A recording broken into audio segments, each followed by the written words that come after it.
apartment key in her hand and her phone on the entry table, and made a deliberate choice to leave the phone behind, and now she was 40 minutes into a walk that had taken her 3 blocks past where she'd planned to go, and she didn't know exactly what time it was, except that it was late enough to feel genuinely unreasonable. She'd been sitting on the edge of her bed before that, for a long time, looking at the water stain on the opposite wall, a large diffuse shape that spread from the corner where the ceiling met the wall, the kind of stain that real estate listings describe as showing signs of prior moisture in the cheerful passive tense that implies resolution without providing it. She'd noticed the stain 8 months ago. She'd mentioned it to the landlord 4 months ago. She'd mentioned it again 3 months ago, with a photograph this time, and the landlord had said someone would come have a look, and no one had come.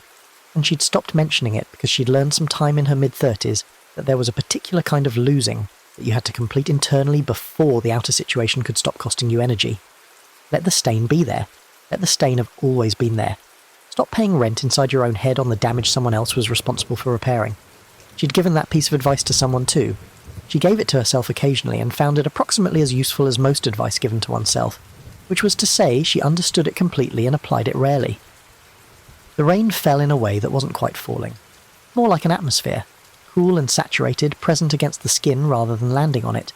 The kind of precipitation that doesn't respond well to umbrellas, because it arrives from all directions at once, condensing out of the air, rather than descending through it.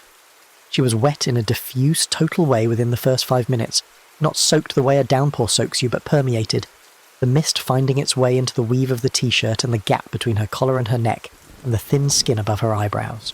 It was cold, but not unpleasant. It was the kind of cold that was also a form of attention. It kept her present in her body when her mind kept trying to drift back to the apartment, back to the nightstand, back to the phone she'd left behind and the contact information on it she'd been not quite using for 9 months. Marcus. She'd been not thinking about Marcus so consistently and so deliberately that not thinking about him had itself become a form of thinking about him. The way not touching a bruise is a way of being constantly aware of the bruise. She circled him in her thoughts the way her tongue circles a sore tooth. Not to make it better, not really, just to confirm it was still there, still sore, still hers. 3 weeks ago she'd been sitting in Della's kitchen. Della's kitchen was where the honest conversations happened. Not because Della's kitchen was particularly conducive to honesty, but because Della kept the lights dim there in the evenings and the chairs were comfortable, and there was always something on the stove making a low domestic sound. And all of this combined created the particular atmosphere in which people said what they actually meant instead of the managed version. Mara had been saying the managed version for so long that saying the actual version felt physical, like reaching into a deep pocket and finding something she'd lost the memory of losing. She'd said, "The thing I can't get past is that I know exactly what happened. I know my own part in it. I know I preemptively pushed him away because I was afraid he'd leave on his own terms and I wanted it to be on mine. And I know that's a pattern, and not just a circumstance. And knowing all of that should make it navigable, it should make it something I can address. But I can't do anything with the knowing. The knowing just sits there." Della had listened the way Della always listened, which was with her whole body, turned slightly toward you, hands wrapped around a mug. "That's not a problem of understanding," Della had said. "You've understood it for years.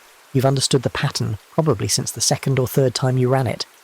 Understanding the pattern is the thing you do instead of interrupting the pattern. It's a more sophisticated form of avoidance." Mara had sat with that for a moment. Then she'd said, "That's almost exactly what I told you about the thing with your sister." Della had smiled in the crooked way she had. "I know, I learned it from you. You're very good at describing the mechanisms of avoidance for other people. I'm an excellent mechanic who doesn't own a car. You own the car. You just live in it." She'd laughed at that.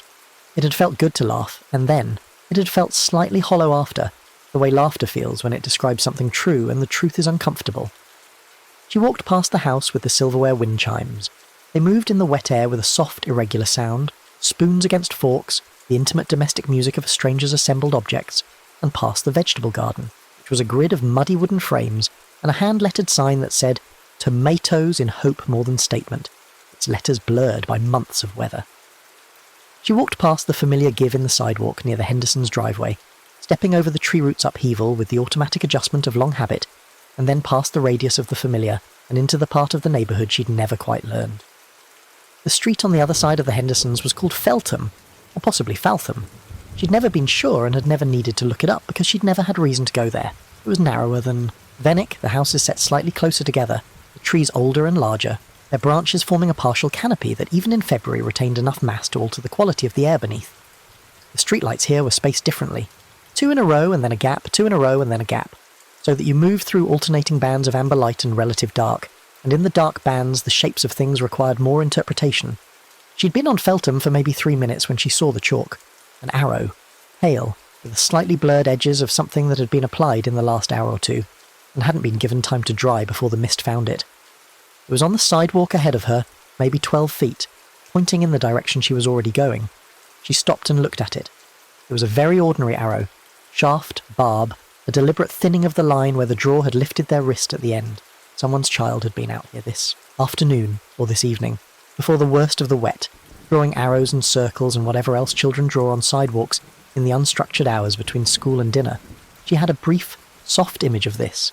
A kid, maybe 7 or 8, crouching on the sidewalk with a piece of chalk filling in the arrow's barb with the excess stub, looking up occasionally to check if the length seemed proportionate. She stepped over the arrow and kept walking. The second one was 15 feet further. Same chalk, same deliberate quality, same slight blur from the mist. Also pointing in the direction she was walking. The third one was accompanied by something else. A small circle, drawn around a spot on the sidewalk about 8 inches ahead of where her next step would naturally land. She looked at the spot inside the circle. It was a raised edge where 2 slabs of concrete met at an imperfect seam. The kind of small lip that catches the toe of a shoe when you're not watching your feet. The kind of thing that trips people occasionally, more often in the dark. She stood for a moment, looking at the circled hazard. Then she looked at her own feet. Then at the street ahead of her. She stepped around the seam, carefully, deliberately, as instructed by the chalk, and felt something she didn't have an immediate name for. Not quite unease. Something more like the feeling of noticing that you've been following a rule without knowing where the rule came from. More arrows ahead. She walked and they appeared, always at the limit of comfortable visibility, always directing her forward or, occasionally, into a slight adjustment. Step here, not there. She followed them the way you follow a path you didn't make. Not because you've decided to trust it, but because the alternative requires a decision you haven't fully formed yet. She started paying attention to what was behind her about 10 minutes in. The wet concrete should have held her footprints. It was dry enough to leave. Impressions. She could feel the slight stickiness of the top layer under her soles, but damp enough that the impressions should have persisted for a few minutes at least, the compressed surface holding the shape of her shoe until the ambient moisture equalized. She turned around to look. The sidewalk behind her was smooth. Not smoothed over, not the gradual filling in of rainwater, but simply smooth, as if no one had walked it, as if the concrete didn't register her. She stood very still and looked at the empty sidewalk behind her, for what was probably 15 seconds but felt longer. Then she turned around and looked at the arrows ahead of her, and at the ones behind her, and found that the ones behind her were also gone. She'd been watching the new ones appear and hadn't registered the old ones disappearing. They were gone, not blurred or washed away, just absent, the concrete returning to its baseline state with no record of having held instruction. The trail was only ever forward. She put this in the part of her mind that handled things she was going to think about later, and she kept walking. The legend wasn't something Mara had ever heard directly. It wasn't the kind of thing that got told at parties or written in local history pamphlets or mentioned in any context that a person moving through ordinary life would encounter. It was the kind of thing that passed between people who'd been in a neighbourhood long enough to absorb it through proximity. The kind of thing an older neighbour mentioned while pulling a hose across a front yard, or a landlord let slip in the middle of a conversation about something else, leaving a fragment that lodged without context and stayed. Mara had heard it from Mr. Ozell, who lived at the far end of Venwick in the house with the dark green siding that he'd painted himself the summer before last. He was in his early 70s, a retired civil engineer with extremely specific opinions about drainage infrastructure and a habit of standing on his front porch in all weather, watching the street with the alert patience of someone who had assigned himself the role of noticing. She'd stopped to talk to him 3 or 4 times over the years, always briefly, always the slightly formal conversational exchanges of people who live near each other without quite being neighbours. She'd stopped once in the fall, October, maybe early November, a night when the first real cold of the season had arrived, and she'd been walking to clear her head after a difficult phone call, and he'd been on his porch in a fleece jacket with a mug of something, and he'd asked if she'd seen the chalk that week. She'd said she hadn't. He'd said there was chalk on the sidewalks every few months when the weather was right for it. He'd said it with the tone of a person describing a predictable local phenomenon, flooding pattern, a recurring noise complaint, rather than anything extraordinary. She'd asked what he meant. He'd looked at her for a moment with the evaluating expression of someone deciding how much to explain, and then he'd said, "Local kids, probably. That's the easy explanation, and it's probably right." But the old story around here is that it's something that lives in the wet concrete. Bog chalk, they called it. A teacher-type thing, patient. Not malicious exactly, more like a corrective. The story goes it feeds on the gap between what you tell other people and what you do yourself. The advice you hand out freely and refuse to take. She'd made the sound of someone finding this charming rather than meaningful. He'd looked at her sideways and said, "The specific thing to know, if you believe any of it, is that it's looking for one particular moment. Not when you're confused. Everyone's confused. It's looking for the moment you want to give the responsibility over. The moment you want to say, 'I don't know,' and mean it as a surrender rather than an honest statement. When you want the street to decide for you. Because deciding yourself has started to feel like more than you should have to do." She'd said, again, that it was an interesting story. He'd nodded and said, "Stay off Feltham after midnight," in the same tone he'd say the drain at Prewet backs up in heavy rain, and she'd laughed, and he'd not quite laughed with her. And she'd walked home. She was on Feltham. She had not thought about this for a single moment before turning onto Feltham. She thought about it now with a very specific quality of attention. The quality you give to things that are probably coincidences, but that you'd rather know, for certain, were coincidences, and can't quite close the case on. She was on Feltham after midnight following chalk arrows that were appearing in front of her and disappearing behind her, and Mr. Ossell had mentioned once in passing, while they were both standing in the comfortable imprecision of a fall night, that she might want to stay off Feltham after midnight. She thought about turning. Around. The trail was only ever forward. She kept walking. Mara was 34 years old. She had a master's degree in education policy that she'd used for 7 years in a non-profit context before concluding that she was more useful at the level of individual conversation than systemic intervention, which had led her, in a lateral move that her grad school cohort had received with varying degrees of disappointment, to become a counsellor. Not a therapist. She was clear about this, carefully clear, because the distinction mattered professionally and personally. She worked with adults in career transition, which meant she worked with people who were in the specific crisis of not knowing what to do next with their professional lives, which meant she worked, really, with people who were using professional uncertainty as a container for every other kind of uncertainty they hadn't found a better container for. She was good at it. She was genuinely, documentably good at it. Her clients recommended her. Her practice had grown through word of mouth to the point where she'd had to stop taking new clients twice in the last 3 years. Her approach was direct and warm in the combination that tended to work better than either quality alone. She knew how to listen without performing listening. She knew how to ask the question that arrived underneath the question that had been asked. She knew how to sit with someone in their uncertainty without rushing them toward false resolution, and she knew, equally, how to recognise when someone was using their uncertainty as a residence rather than a temporary state, when they'd moved their furniture into the not knowing and started paying rent. She charged $120 an hour and she was worth it, and she thought about this sometimes with something that was not quite pride, more like the small private satisfaction of having become genuinely useful to the world in a specific and measurable way. She was also deeply, structurally unable to apply most of what she knew to herself. This was not unusual. It was, in fact, so common among people in helping professions that it had been the subject of her own informal research interest since her early 20s, when she had first noticed that the most insightful people she knew were rarely the most functional. That insight and function were not, as she'd naively assumed, points on the same line, but were sometimes in active tension, as if the precision of the analysis was itself the mechanism of the paralysis. You could describe a pattern with such clarity and such complete understanding of its origins and mechanisms that the description became a substitute for the interruption. You named the thing, and the naming felt like progress, and you were still doing the thing. She had named herself precisely. She had a detailed, accurate map of her own interior, the abandonment anxiety that had organised itself into preemptive withdrawal, the perfectionism that wore the costume of high standards, the conversational intelligence she used to keep people at the exact distance where she could help them without being helped by them. The way she'd learned, young, that being the person with the answers meant you were never the person in need of answering, and how much safety she'd built on that asymmetry, and how much of her adult life had been conducted from inside that safety, and how much the safety had cost her. She had this map. She had had it for years. She looked at it sometimes the way you look at a map of a city you've never visited, with genuine interest, with recognition of its accuracy, without any current intention of travelling there. Marcus had been the latest in a series of people who'd lived with her long enough to become real to her, real in the specific sense of being not curated, being themselves rather than the version she helped them be, and for whom her realness in return had been both the thing that drew them closer and, eventually, the thing that made staying complicated. Not because she was unkind or dishonest, she was neither, but because being real for Mara meant being unreachable in a fundamental way, as if full arrival was always deferred, as if there was always one more layer she was still in the process of deciding about.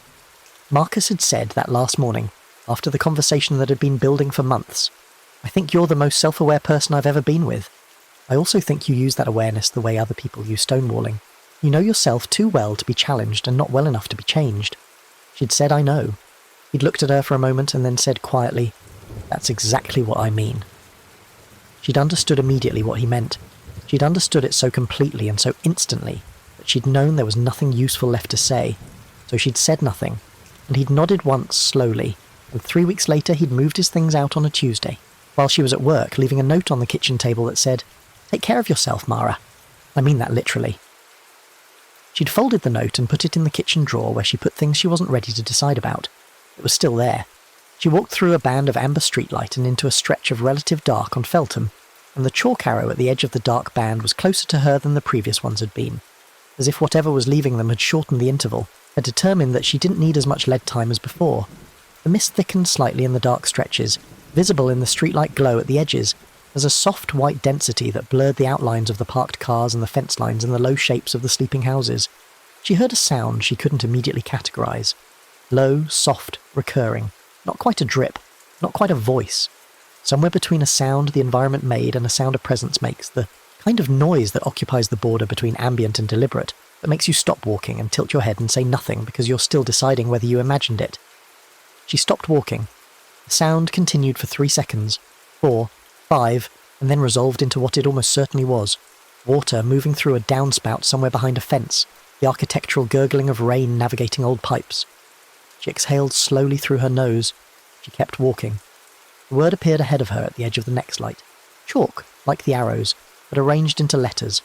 5 or 6 of them. She couldn't quite tell from here. The mist and the distance conspiring to blur the individual characters into a shape she could almost read, the way a word almost becomes itself in the second before you focus on it, and it snaps into legibility. She walked toward it. The letters seemed to shift slightly as she approached, not individually but collectively, the whole word, making a small adjustment in the way a picture seems to straighten itself when you tilt your head. Or perhaps she was tilting her head and interpreting the word as moving. She was maybe 6 feet away when the chalk began to spread. Not washing away, spreading laterally and with a slowness that was almost purposeful, the letters softening at their edges and extending in both directions, until the characters overlapped and bled into each other, and what had been a word became a long pale streak without readable content. She stood and watched the last of the legibility dissolve into the general wet of the concrete, and then crouched and looked at what was left. Streaks, faint ones. They lay in a rough line, and if she squinted she could imagine the negative space of the letters still, not the letters themselves, but the shapes that letters of approximately that width and height would cast if you could see around them, like an afterimage, except she'd never quite gotten the image in the first place. She ran her index finger across one of the streaks. The chalk was cold against her fingertip, and wet, freshly wet. Not the gritty dryness of old street chalk, but the smeared softness of chalk applied recently. Chalk that hadn't been there an hour ago. She rubbed her fingertip against her thumb. Pale blue. The chalk was pale blue. She looked at her fingertip for a moment. Then she stood up and kept walking. The thing about being a counsellor was that you spent a significant portion of your working life helping people understand that the stories they told about themselves were often accurate in their details and entirely wrong in their interpretation. Someone would give you a precise chronological account of their professional history, every choice made, every opportunity taken or not taken, every relationship that had or hadn't worked, every moment of doubt or conviction, and the account would be factually correct, and the conclusion drawn from it would be so distorted, by the angle of the telling that it bore almost no relationship to what an outside observer would see. She'd sit across from someone. She worked in a small, deliberate office she'd set up in the second bedroom of her apartment, warm lit, intentionally without a desk to avoid the authority gradient. And she'd listen to the account and hear, underneath the account, the organising narrative that had been deciding which facts to include, which to minimise, which to describe in active versus passive voice, which to assign causality, and which to treat as weather. And she'd ask, usually after a long enough silence, that the person across from her had stopped waiting for a response, and started generating their own. What would someone who loved you say about this same period? Not, what would a therapist say? Not, what's the most charitable interpretation? Specifically, someone who loved you. Because love changed what you'd allow yourself to acknowledge. You'd let love tell you things you'd defend yourself against from anything that felt like judgment. It was a good question. She used it often. It landed well. She'd never asked it about herself. Or rather, she'd asked it at the surface, had heard what Marcus would say, what Della would say, had nodded internally at the accuracy, without letting the answer do anything. The question worked because it bypassed the ego's defences. She'd found a way to have the defences still up while technically allowing the question. She was thinking about this as the puddle came into view. It was large, larger than the one at Vennick and Ash that she'd submitted 2 maintenance requests about. A wide, shallow pool that spread from the curb, almost to the edge of the sidewalk, trapping the light from the lamppost above it, and holding it as a fractured, wavering shape on the dark water. She'd need to step around it.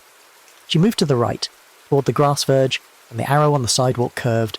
She'd been watching the arrows less. Consciously, they'd become background, curved to the left toward the puddle. She stopped, looked at the arrow, looked at the puddle, looked at the arrow again. The arrow pointed toward the puddle with the quiet insistence of a person, pointing at something they want you to see, the kind of pointing that doesn't drop even when you look away, that persists in your peripheral vision. She looked into the puddle. The surface was disturbed slightly by the ambient mist, not rippling exactly but textured, the reflections fractured into small patches of light and dark that reassembled constantly, never quite settling. She could see the streetlight as a bright, elongated shape. She could see the dark of the sky. She could see the blurred undersides of nearby branches. She could see something tall at the far edge of the puddle that was not reflected from anything on the street. She looked up immediately. Empty street. A car 2 houses down. The lamppost. The dark fronts of houses. No one. She looked back into the puddle. Still there. At the far edge, in the part of the reflection that corresponded, roughly, given the geometry of how puddles reflect, to the space between 2 parked cars across the street. A tall shape. Upright. Not doing anything. Not moving. Not gesturing. Just standing. The quality of the stillness was the specific thing. Not the stillness of an inanimate object, which is absolute and indifferent. A post stands still in a way that conveys nothing, because stillness is its default state, and there's no available contrast. This stillness was the stillness of a person who has decided to be still, which meant it carried the weight of the decision, the active quality of not moving, the sense that movement was available and had been set aside. She recognized this stillness. She produced it herself sometimes, across the office, when someone was circling something important and she wanted them to know she wasn't going anywhere, wasn't going to rush them, was going to sit in the silence with them until they were ready. The stillness of patient attention, which was specifically the quality of someone who was waiting for you to arrive at something. She stepped back from the puddle, and then the thing she hadn't expected. The shape in the puddle moved its head, slightly. The kind of movement that could be a shift in the water's surface, the kind of movement that offered her an exit if she wanted one. The head had been facing slightly away, or at least the top of the shape had been slightly angled, and now it was angled toward her, toward where she stood at the edge of the puddle, toward where she was retreating from, as if it had just noticed her, as if she had just become worth watching. She turned around and walked quickly. Behind her, the puddle's surface shook gently, and then settled and held the streetlight, ordinary and flat, a reflection of something overhead and nothing else. The walk from Feltham to the interior of the grid, to the narrow one-way streets and the blocks she'd never learned, took about 15 minutes at the pace the arrows set. She wasn't following the arrows consciously exactly. She was more failing to resist them, which was a different thing. She could have turned at any of the perpendicular streets. There were several, leading back toward the main road, toward lighted windows and the occasional passing car, toward the geography of the known.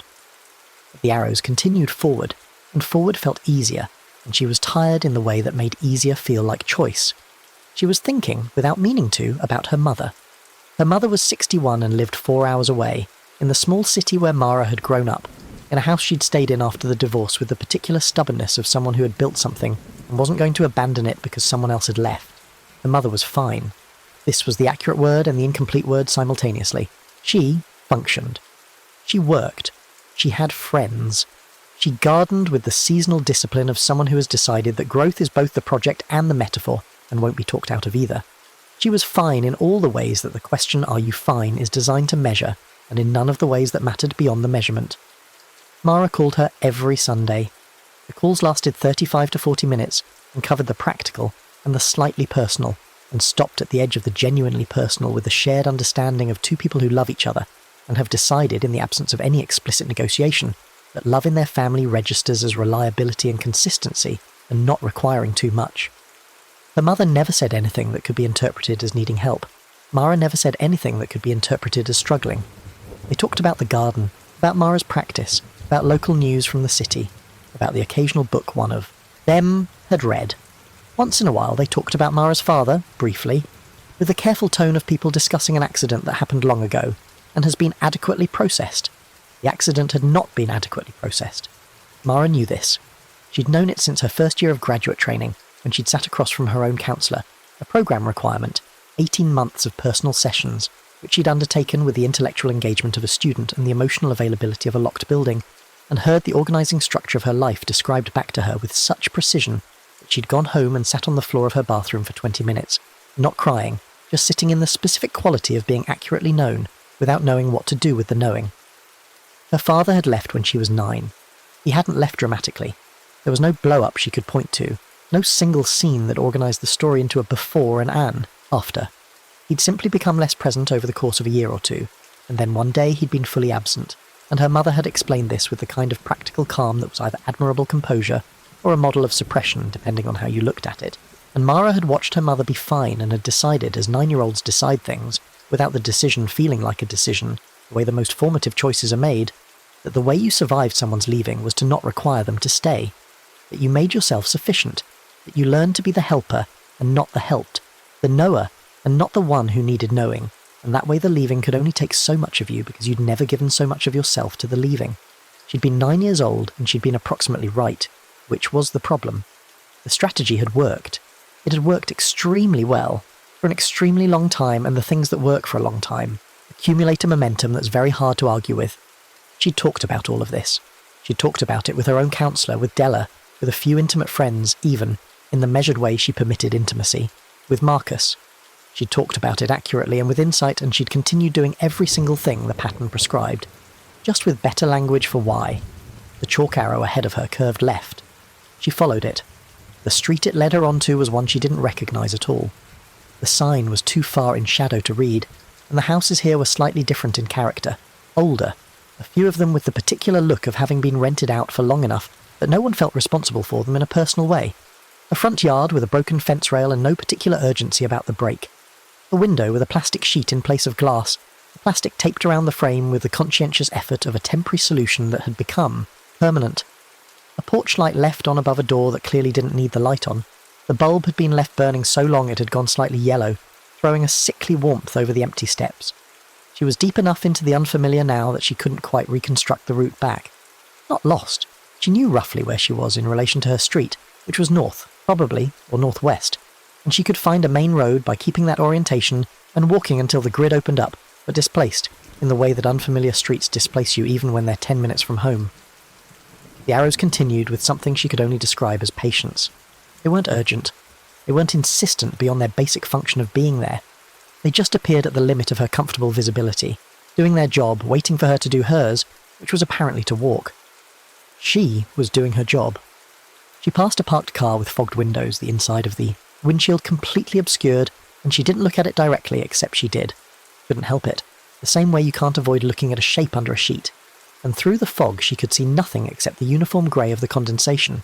No shadows, no shapes, nothing at all.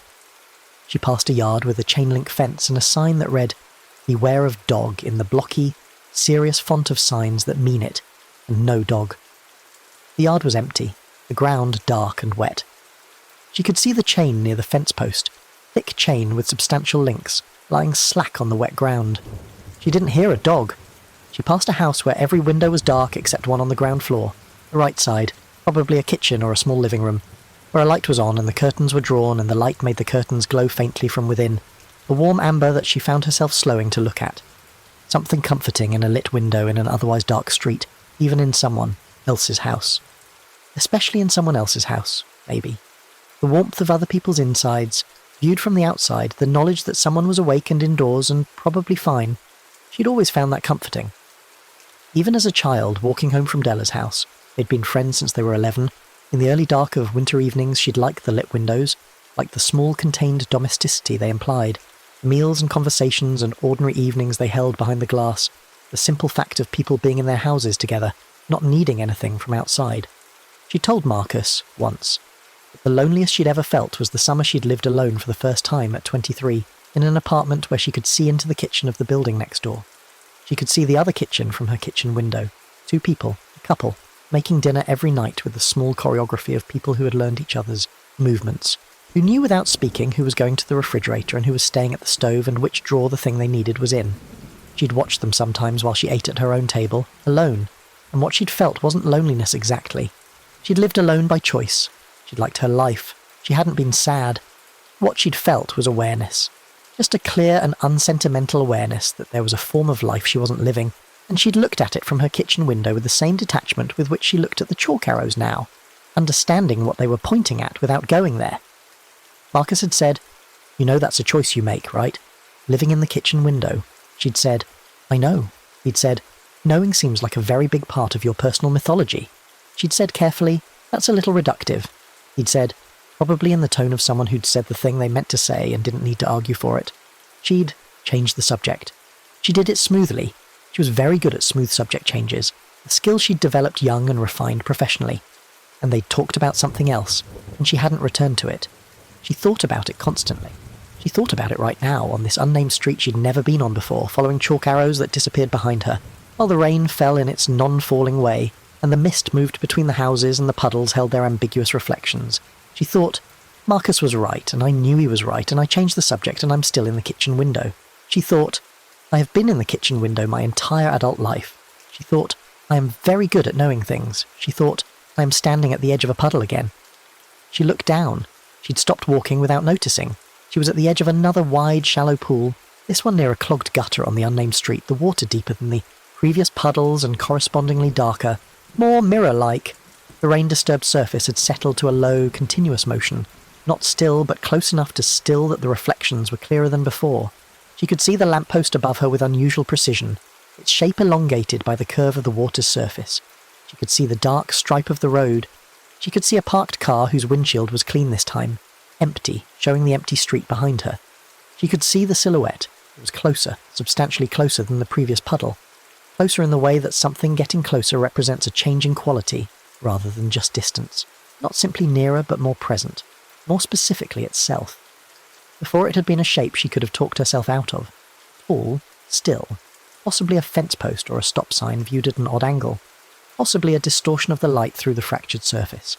Now it was something she could not talk herself out of.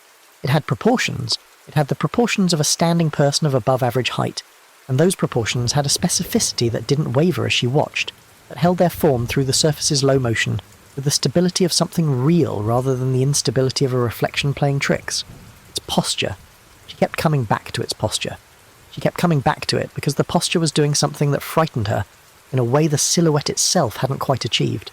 The silhouette was uncanny, and the posture was specific, and specific was worse than uncanny because specific addressed her. The way it stood was the way a person stands when they are not going to walk away.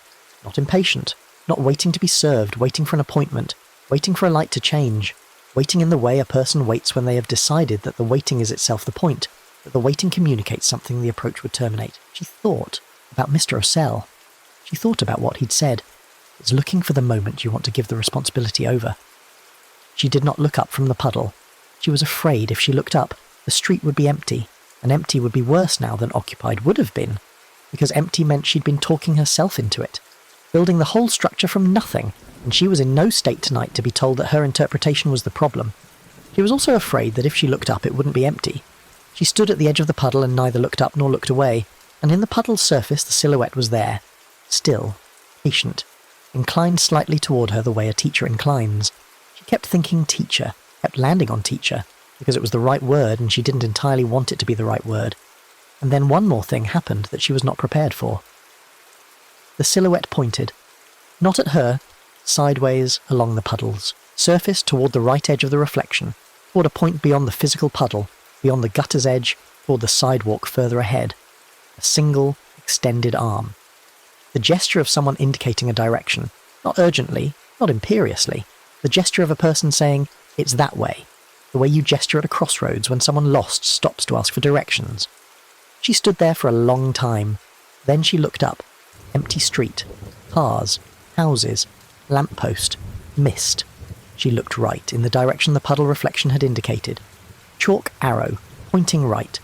She stood in the intersection of the indicated and the instruction, and the cold mist settled into her hair and her shoulders, and she thought, I know what this is. I know what this is asking for. She didn't know if that made it better. She walked in the direction of the arrow. Her first year of counselling, she'd had a supervisor named Dara, a woman in her late 50s who'd been doing the work for decades and had the particular quality of absolute non-reactivity that comes from having heard every version of every human story and having found, at the bottom of every version, the same small essential things.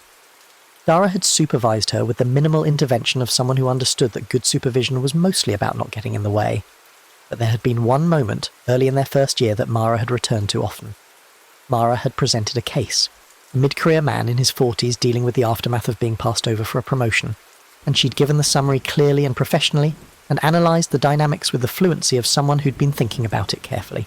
And then she'd said, "I'm struggling a little with how to help him move past the self-blame component. He keeps returning to it. I keep offering reframes and he takes them, and then he's back in the same place. I don't know what I'm missing." Dara had listened to the summary and then looked at Mara for a long moment and said, "Do you think his self-blame is wrong?" She'd said, "It's disproportionate. The situation involved factors outside his control. That's not what I asked." She'd paused. "Some of it isn't wrong. He made some choices that contributed. Have you told him that?" "I've told him the context that makes those choices understandable. That's not the same thing." She'd looked at Dara for a moment. "I don't want to compound the self-blame. You're not. You'd be calibrating it. There's a difference between shame spiral and honest accounting. People can sense when you're protecting them from a truth they already know. It makes them trust you less, not more. It makes them feel managed." Dara had looked at her directly and said, "You're a good technician, Mara. Be careful you're not using the technique to maintain a distance you're more comfortable with than they are." She'd taken that in and nodded, and thanked Dara for the feedback, and gone home and thought about it for 3 days, and then gone back the next session, and told her client, very carefully, that some of his self-blame seemed accurate to her, but 2 or 3 specific choices did seem to have meaningfully contributed to the outcome, and she'd watched him straighten slightly in his chair, not hurt but relieved, with the particular relief of someone being seen clearly rather than kindly. And she'd understood viscerally what Dara had meant. She'd been a better counsellor after that. She had not subsequently allowed anyone to do for her what she'd done for her client. The arrows led her around a long curve in the unnamed street, and then straight for 2 blocks, and then left into a street whose sign she could read from here. Harlow Lane, small and residential, the houses set back further from the sidewalk than usual, the yards wide and dark, the lampposts placed at long intervals so the darkness between them was substantial. She walked through it, and the chalk appeared as it had been appearing, patient and persistent, and the rain mist held its quality, and the night held its quality, and she walked with the specific thoughtlessness of someone who has been thinking for so long that thinking has become a kind of weather. She moves through rather than a process she's directing. She was thinking about the note Marcus had left. "Take care of yourself, Mara. I mean that literally." She'd put the note in the kitchen drawer, and she knew exactly where in the drawer it was. Under the takeout menu she never used, folded once. She'd taken it out 3 times in 9 months. Not to read it. She'd memorised it. It was 3 lines on a post-it note. There was nothing to reread. She took it out to hold it. She didn't know what she meant by that, except that it was true. She took it out and held it for a minute and put it back. She told a client once, "When something is too difficult to address and too important to discard, we tend to find intermediate gestures, small rituals of proximity. Not the work, not the release, just holding." Her client had said with sudden surprised recognition, "Like the note from my father." She'd said, "Tell me about the note from your father." She had a note in a kitchen drawer. The street curved, and at the end of the curve, where a lamppost stood slightly off-centre on the sidewalk, either badly placed originally or shifted over the years by the movement of ground, she saw the full configuration of chalk marks at once, because they'd been laid in a pattern rather than a sequence, and the pattern was only visible from the right angle from far enough back. It was a rough circle, about 6 feet in diameter, centred on a spot on the sidewalk slightly inside the lampost's circle of light. Within the circle, arrows pointing in 4 directions, north, south, east, west, a compass rose made of chalk, and in the centre of the compass rose chalk letters that were not smearing, not spreading, holding their form with the same stillness the puddle, silhouette held, as if both were operating on the same principle. Once you were close enough, clarity was permitted. The letters said, "Palm."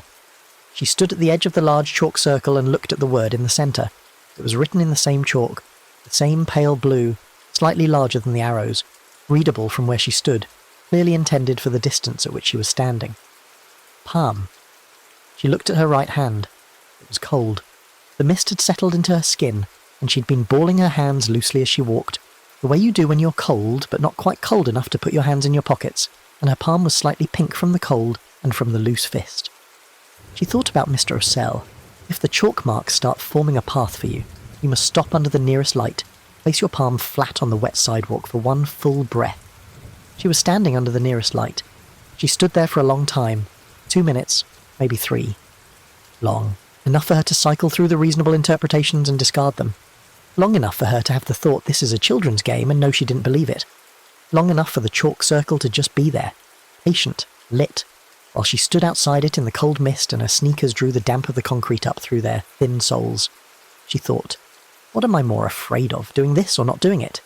She thought about this genuinely, the way she'd ask a client to think about it, weighing the specific texture of each fear, not just their intensity. Not doing it meant walking away from a sequence she'd been inside for 40 minutes, walking away from something she didn't understand in a way that felt less like strength, and more like the specific avoidance she'd been documenting in herself for years. Doing it meant kneeling on wet concrete at what was probably 2 a.m. and pressing her palm to a sidewalk because a chalk circle and a legend she'd half heard from a neighbour and a puddle silhouette had told her to. She stepped inside the chalk circle, her sneakers touched the boundary, and she expected something. A change, a sound, a sensation. Nothing changed. The night was the same night it had been. She stood in the centre of the compass rose and felt the mild absurdity of her location, and the mild urgency beneath the absurdity. And then she crouched, and then, carefully, she knelt. Both knees on the concrete. The cold came through her joggers immediately and completely, the concrete's chill against her kneecaps damp soaking through the fabric at once. She put her right hand down, flat, palm against the sidewalk, and the coldness of it was immediate and specific. Not the ambient chill of the night air, but the ground's cold. The cold that lives below things and doesn't vary with seasons. The cold that reminds you of the depth beneath the surface. She took a breath, and slowly, the way she knew how, the way she'd instructed, people to breathe so many times it had become a kind of liturgy.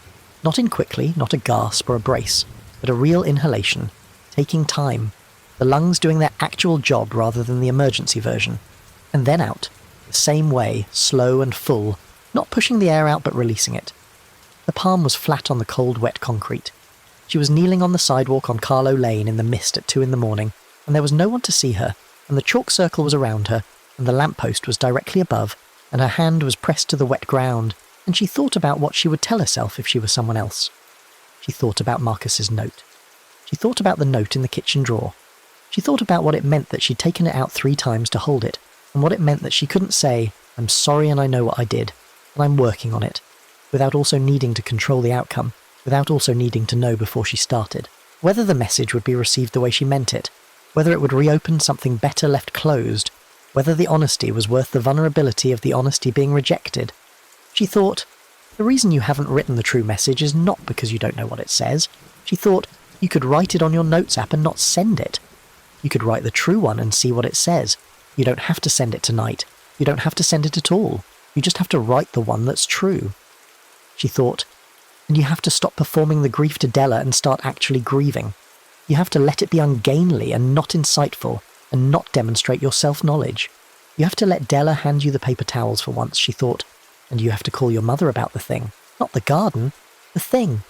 You know what the thing is. You've known what the thing is for 15 years. You keep talking around the perimeter of the thing, because approaching the centre of it means allowing that the leaving mattered more than you've allowed it to matter, means undoing the management, means letting the 9-year-old's decision be revisited. But you are not 9 years old, and the decision was good for then, and it is not good for now, and you know this, and you keep knowing it without doing anything, and that is what the pattern looks like from the outside. Her palm was cold. She kept it flat on the concrete. She chose the smallest piece, not the hardest, not the most comprehensive, not the one that solved the most. The smallest piece, the one true thing. Tonight I will go home and write the true message, not to send, just to have the true version exist somewhere outside my head, where I can see what it actually says. She held that. The cold ran up through her palm and into her wrist. She exhaled, and then something changed. Not dramatically. Nothing cracked open. Nothing glowed. The night made no announcement. But the quality of the attention she'd been feeling, the sense of being observed with the specific patience of something that had been waiting for an answer shifted. Slightly. Like a weight redistributing. Like an answer turned in. She stood up. Her knees ached from the concrete. Her palm was red and cold. The concrete's texture printed temporarily on the surface of her skin. She looked around. The chalk circle was still there. The compass rose, the word palm in the centre. The arrows ahead of her had stopped. Not faded, not smeared. Just, there were no new ones. The last arrow she'd followed had been the one that curved into this block, and that one was still visible behind her now, pointing at the circle. Ahead of her, the sidewalk was clean, ordinary, wet and dark and empty of instruction. She looked behind her. Her footprints. There, damp impressions on drier concrete, the shape of her sneakers' worn sole, leading back around the curve of Carlow Lane the way she'd come, persisting, not, fading before she could confirm them. She stood there for a moment and looked at her own footprints with a feeling she identified, slowly, as the specific emotion of a person who had been told something they already knew, by a source they couldn't dismiss, in a context they couldn't explain away. She knew the feeling. She sat with it professionally every week. It didn't feel the same from inside. She turned toward home. She walked back the way she'd come, or roughly that way, navigating from street sign to street sign with her rough sense of the neighbourhood's grid, checking her orientation against the distant glow of the main road to the south. The streets gave her back. No arrows, no chalk. The puddles she passed threw lamplight back at her in the ordinary way, fractured, wavering, holding nothing patient at their edges. She walked through the bands of amber and dark on Feltham without feeling watched. She passed the house with the dim-lit window on the unnamed street, and the warmth was just warmth. Just someone else's evening. Nothing she needed to interpret. She was walking more slowly than she'd walked out. The urgency of following the trail had been replaced by something she'd provisionally call steadiness. Not calm, not the false calm of not feeling, but the actual stillness that comes after a decision is made, when the part of you that was arguing stops, arguing because the matter has been resolved. She'd made a decision. She'd made a small one, the smallest piece of the larger problem, but it was a real one, and it was hers, and she hadn't performed her understanding of it, or narrated it to anyone else. She'd done it in the cold, on her knees, with no one watching. That felt important. That felt like a different kind of doing than she was accustomed to.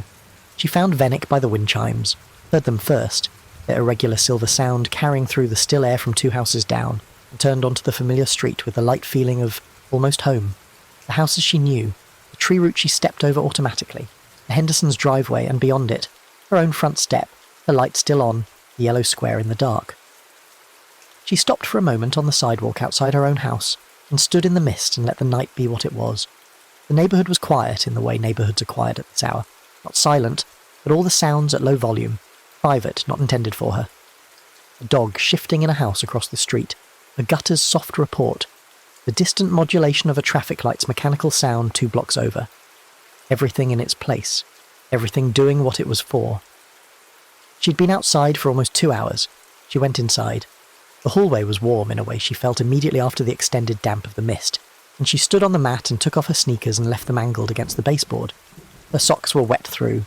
She peeled them off and left them with the sneakers and walked in bare feet across the cold floor to the kitchen. She filled the kettle. While the water heated, she went to the nightstand and picked up her phone. The same phone she'd left deliberately. The same phone that had Marcus's contact in it, that she'd opened 17 times without typing, and she opened the Notes app. She typed, "A true one." She stared at the words. She put the phone face down and went back to the kitchen while the kettle finished. Made the tea. The black one. The one that required milk and that she made properly rather than the tired one-bag, barely steeped version she made when she was really exhausted. Brought it back to bed. Sat on the edge of the bed with the mug and picked up the phone again. She started writing. Not to Marcus. A note. A document that was only hers, where the audience was simply the truth, where the management and the framing and the careful handling fell away because there was nothing to handle it for. She wrote about the morning made staying feel hard. She wrote about the way she'd watched him pull back, and had told herself he was withdrawing when she'd been the one to make withdrawal feel like the safe option. She wrote about the night he'd asked her to come to his sister's thing, and she'd said she had to work and she hadn't had to work, and she'd spent the evening alone in her apartment reading something she couldn't remember now, choosing the evening alone the way she'd been choosing things alone her whole life, mistaking solitude for self-sufficiency, mistaking independence for the absence of need. She wrote, "I was afraid you were going to leave. I was afraid in a way I couldn't tell you about, because telling you would have been asking you to stay, and asking you to stay would have given you leverage, and leverage meant I could be left. So I made it easier for you to go. I worked from the outcome backward and built a situation that confirmed what I was afraid of, and I called it your choice." She wrote, "That's not the kind of apology that comes with an ask. I'm not asking.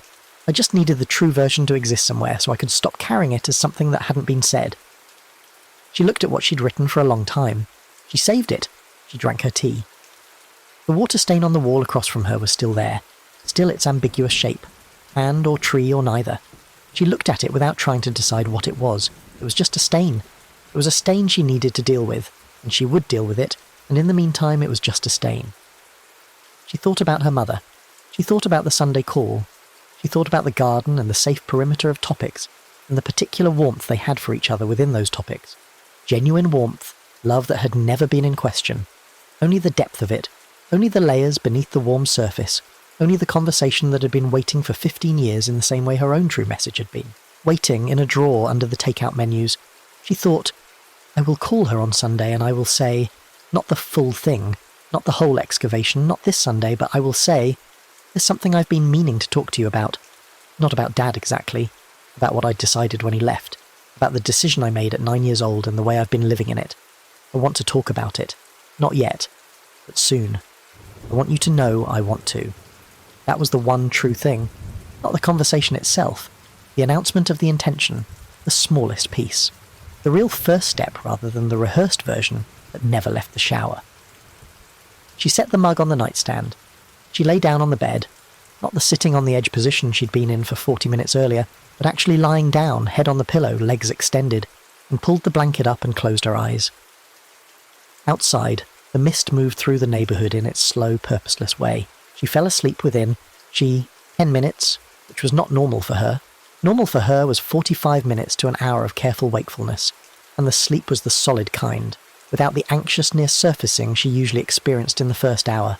The deep kind, the kind that doesn't require management.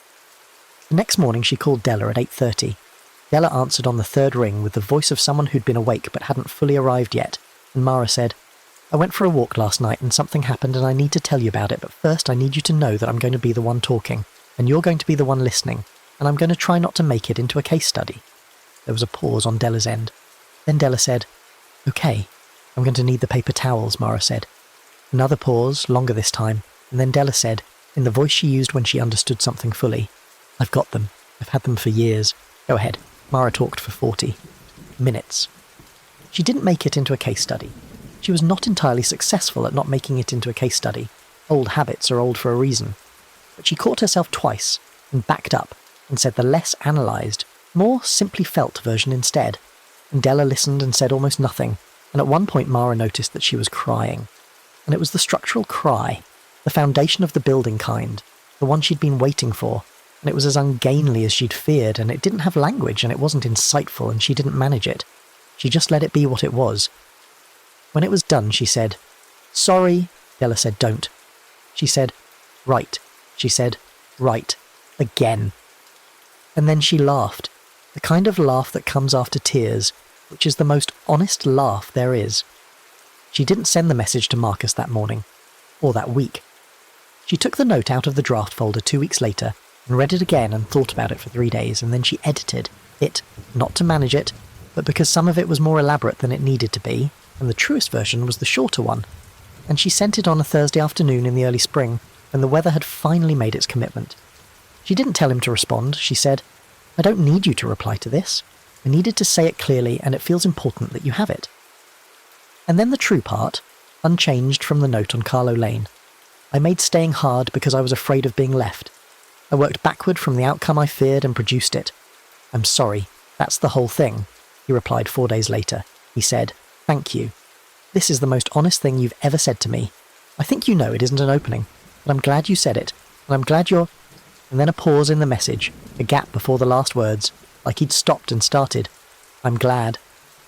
She read it twice, and then closed it, and put the phone in her bag and walked to her next client. Appointment with the specific, unremarkable steadiness of a person carrying the correct weight of a thing, rather than either the managed version or the suppressed version. In the kitchen drawer the post-it note remained.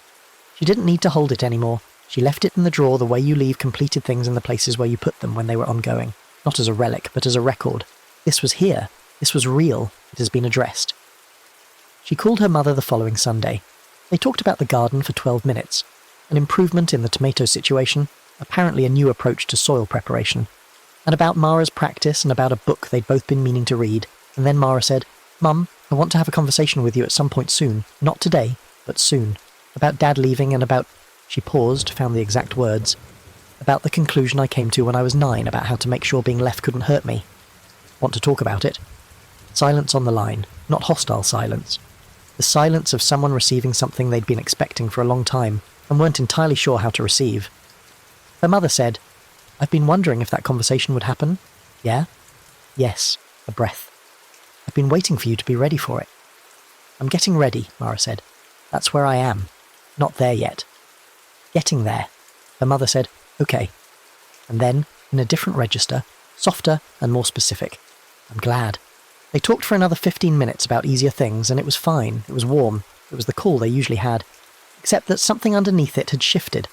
Some long-standing tension that had been holding a structural position now resting slightly differently. The weight redistributed, the load that had always been there suddenly held in a new configuration.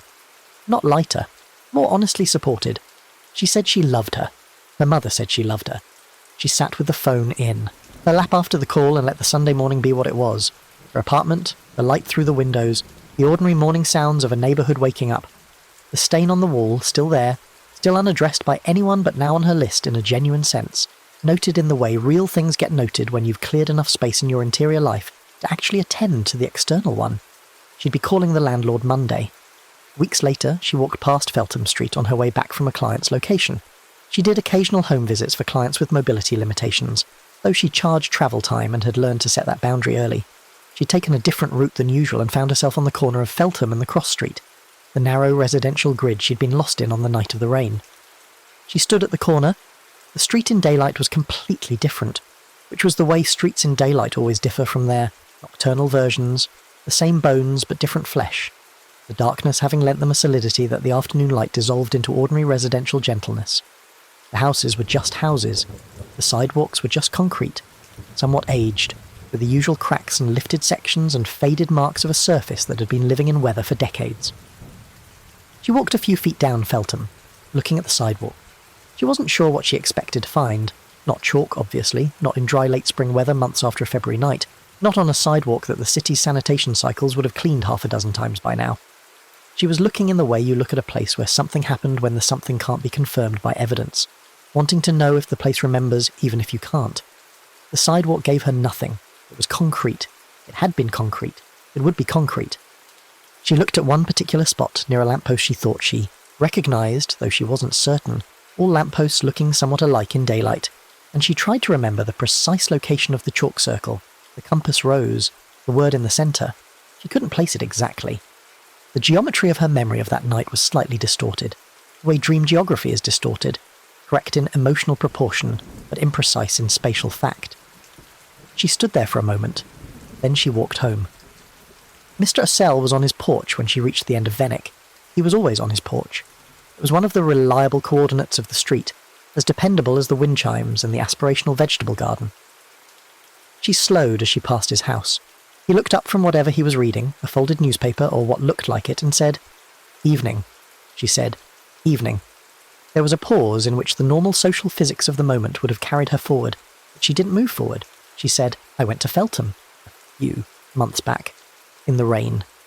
He looked at her steadily. He didn't look surprised. He said, "How was it?" She thought about this, really thought about it, the way the question deserved.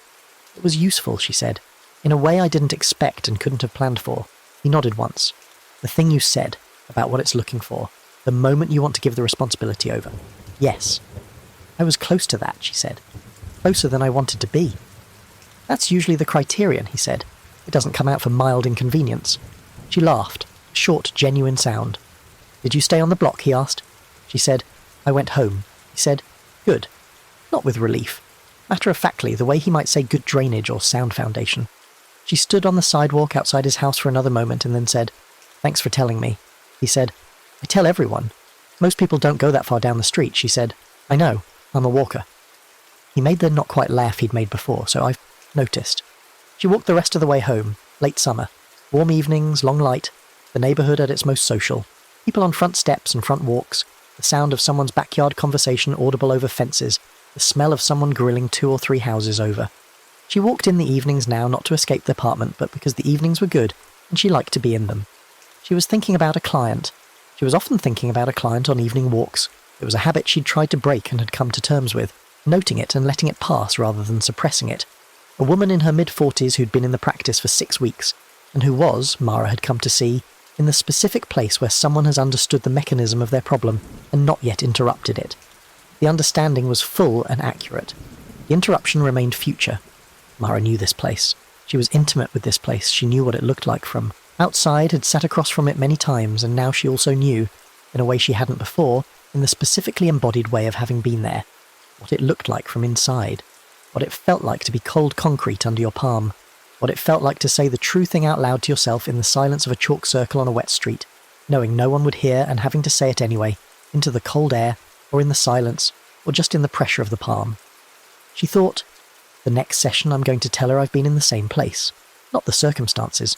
Those were hers. That was the irreducible privacy of practice. The truth of it. The landscape. I know this place from the inside. I know it can be left. Not from above. Not from analysis. From the ground level. And then she'd asked the question she'd been working toward for 6 weeks. What's the smallest real thing? Not the biggest true thing. The smallest. One piece. Just that. She walked the length of Venick and turned around and came back. Past Mr. O'Sell's house. He was inside tonight, the lights on, the porch empty. Past the Hendersons' driveway, stepping over the tree root with the automatic adjustment that had been hers for years, would be hers until the city or the tree or the street decided otherwise. Past the vegetable garden, which this year had, against all precedent, produced tomatoes. She'd seen them, actual tomatoes, 2 weeks ago, small and improbably red in their wooden frame, with the hand-lettered sign newly amended. Tomatoes. The ventral had become, in different handwriting, the same marker, but a different hand. In hope. In fact. She walked past it and smiled at it. She walked home. Across the neighbourhood, somewhere between Feltham and Carlow Lane, and the unnamed street she'd walked once and would likely not walk again. The wet concrete in the old drainage areas held what it always held.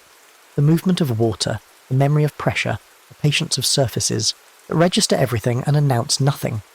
When it rained, and it would rain again, it was always going to rain again. The puddles would form and the lamplight would find them, and they'd reflect the sky and the street, with the faithful accuracy of surfaces that don't choose what they hold.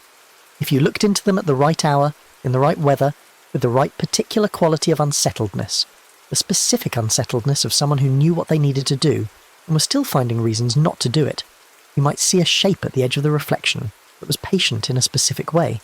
Not threatening, not demanding, just waiting, the way things wait that have all the time in the world, that have been waiting since before the street was poured and will be waiting after the last lamp goes dark. Looking for one moment, only ever one, the moment you want to give it over. The moment the street feels like it should decide for you. The moment the advice you've been handing out so freely and so accurately and so generously. The clear, kind, practical wisdom you've built your usefulness on.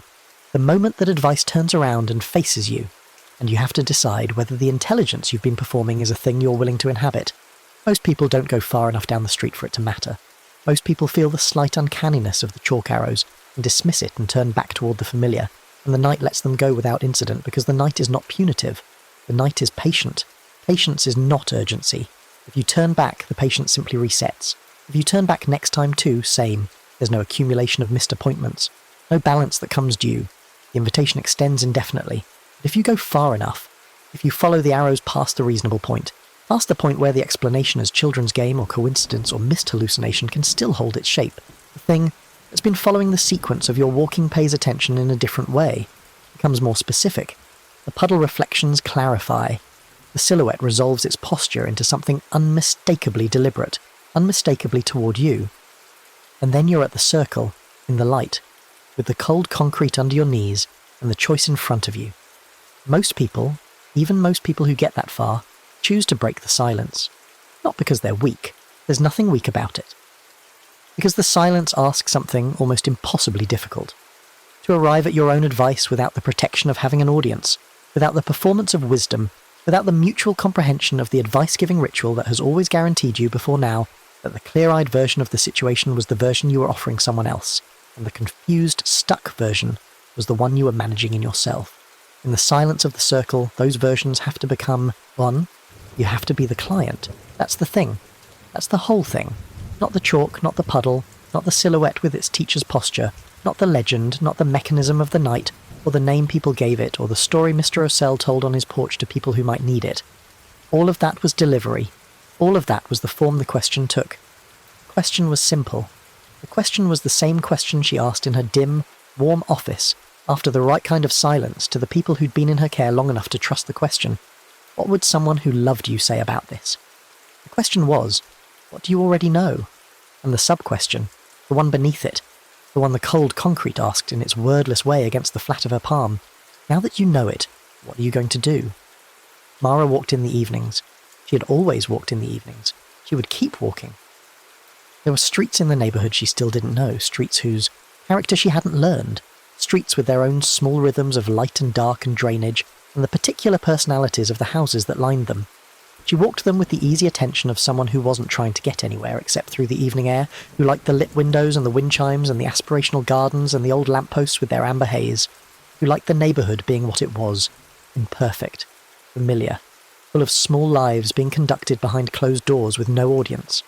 She walked, and the streets held their character and their weather, and the rain came and went in the way rain came and went in this latitude and this season, and the concrete held the rain, and dried and held more rain, and in the drainage areas and the low spots the puddles formed their temporary mirrors and reflected whatever was above them and dissolved again. She walked. The night was, as it always was when you let it be, sufficient, and the advice she carried, the clear and honest and practical and sometimes difficult advice she'd spent 2 decades giving to others, she carried it differently now. Not as something she held on behalf of other people, as something that applied, as something that, when necessary, on the right night, in the right weather, with the right quality of unresolved material pressing against the inside of her, she could kneel down and give to herself. One small, true thing, just that. The rest of the work could follow. The next story is about to begin. Please relax and enjoy. Rain pressed against the apartment windows with the patience of something that had learned to wait. Not the bright, percussive rain of summer storms, but the slow, deliberate rain of late autumn, the kind that didn't announce itself so much as accumulate, building in quiet layers against the glass until the sound became indistinguishable from the building's own breathing. The city outside had gone soft and colourless, streetlights reduced to smeared orange impressions, the sidewalk below holding shallow black mirrors that trembled whenever a car passed. Nadia Voss stood at the window for a moment before pulling the curtains closed, and in that moment she felt the specific loneliness of watching weather from inside a room that doesn't belong to you. The apartment was a rental, which meant it had the quality of a space that had absorbed other people's lives without quite releasing them. The walls were off-white in the way that suggested they'd been repainted over a previous off-white, and, before that, another shade nobody had bothered to name. The carpet in the hallway ran from the front door to the bedroom in a tired brownish grey that held the ghost shapes of furniture arrangements the current tenant hadn't chosen. Tonight the carpet was faintly damp near the front door where rain had blown under the gap, and the smell it gave off, wet fibre, old rubber, the heat of a building working too hard against the cold, was the kind of smell that settled in the back of your throat and stayed there. Nadia had been in the apartment for 11 months, long enough to know which floorboards sang under weight, which faucet ran cold before it ran hot, which corner of the bathroom ceiling bloomed a faint brown stain after heavy rain. Not long enough to call it home in any way that felt true. She kept her things neatly arranged in ways that looked temporary, books stacked rather than shelved, a suitcase visible in the closet instead of hidden, her coffee mugs in a cluster at the front of the cabinet as if ready to be packed quickly. She'd moved here after Marcus, which was how she thought of it, not after the breakup or after the apartment on Crestfield, just after Marcus, as if his name were a geographic location she'd evacuated. She moved through her bedtime routine now with the careful deliberateness of someone who had learned to treat ritual as medicine.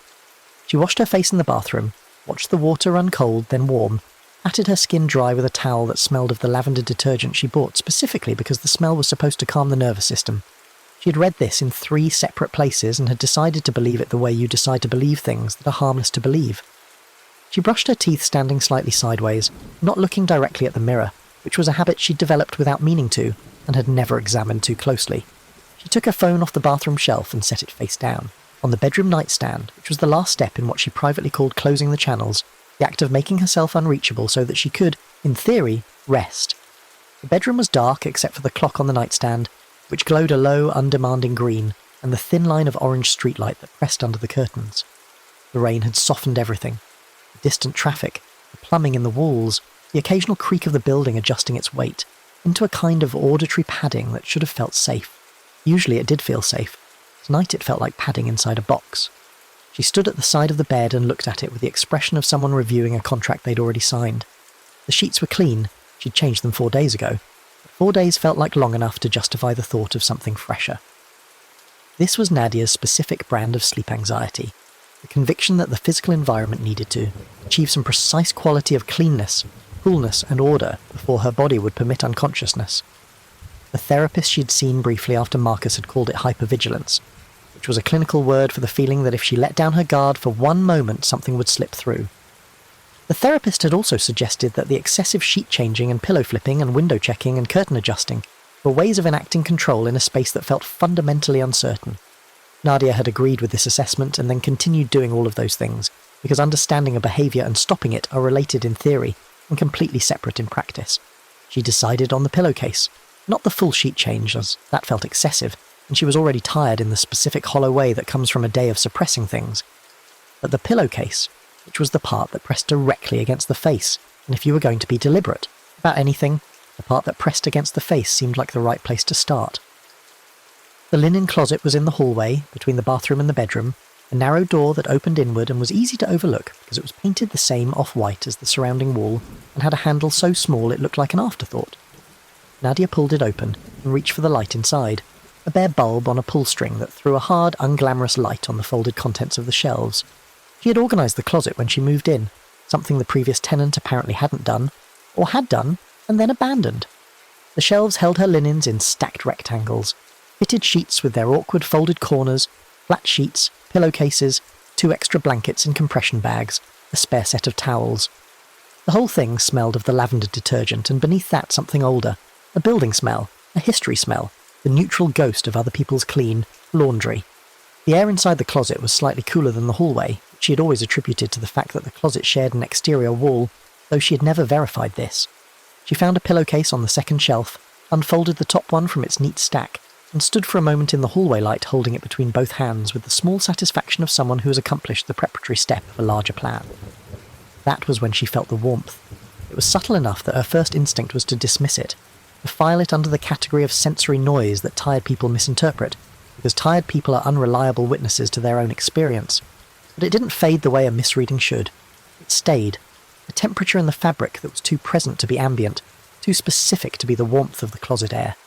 Not heat, not anything so declarative. Warmth, the kind that belongs to something living. The fabric held it the way cloth holds the impression of a body that has just risen from it, the ghost warmth of recent occupancy, except that no one had slept in this pillowcase. It had been folded on the shelf for 4 days. Nadia stood in the hallway holding the pillowcase and told herself the obvious things. She was tired. The building's old heating system ran warm sometimes and didn't distribute evenly.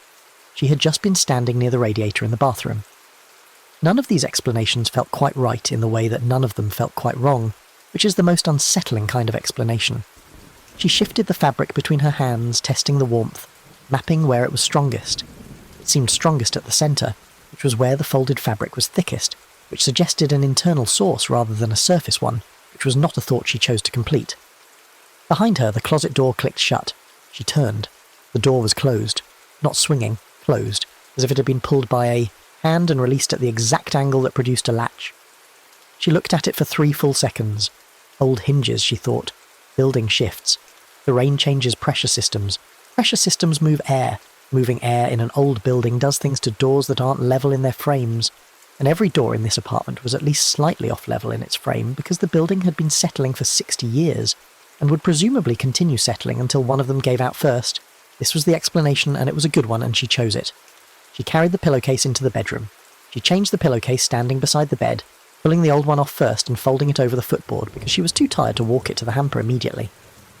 The new one went on with the tight, tucked efficiency of someone who has done this enough times that her hands worked without being told. She smoothed it flat against the pillow with both palms, pressing out the wrinkles, feeling the cotton settle against the filling. The warmth had faded, she decided, or she'd stopped noticing it.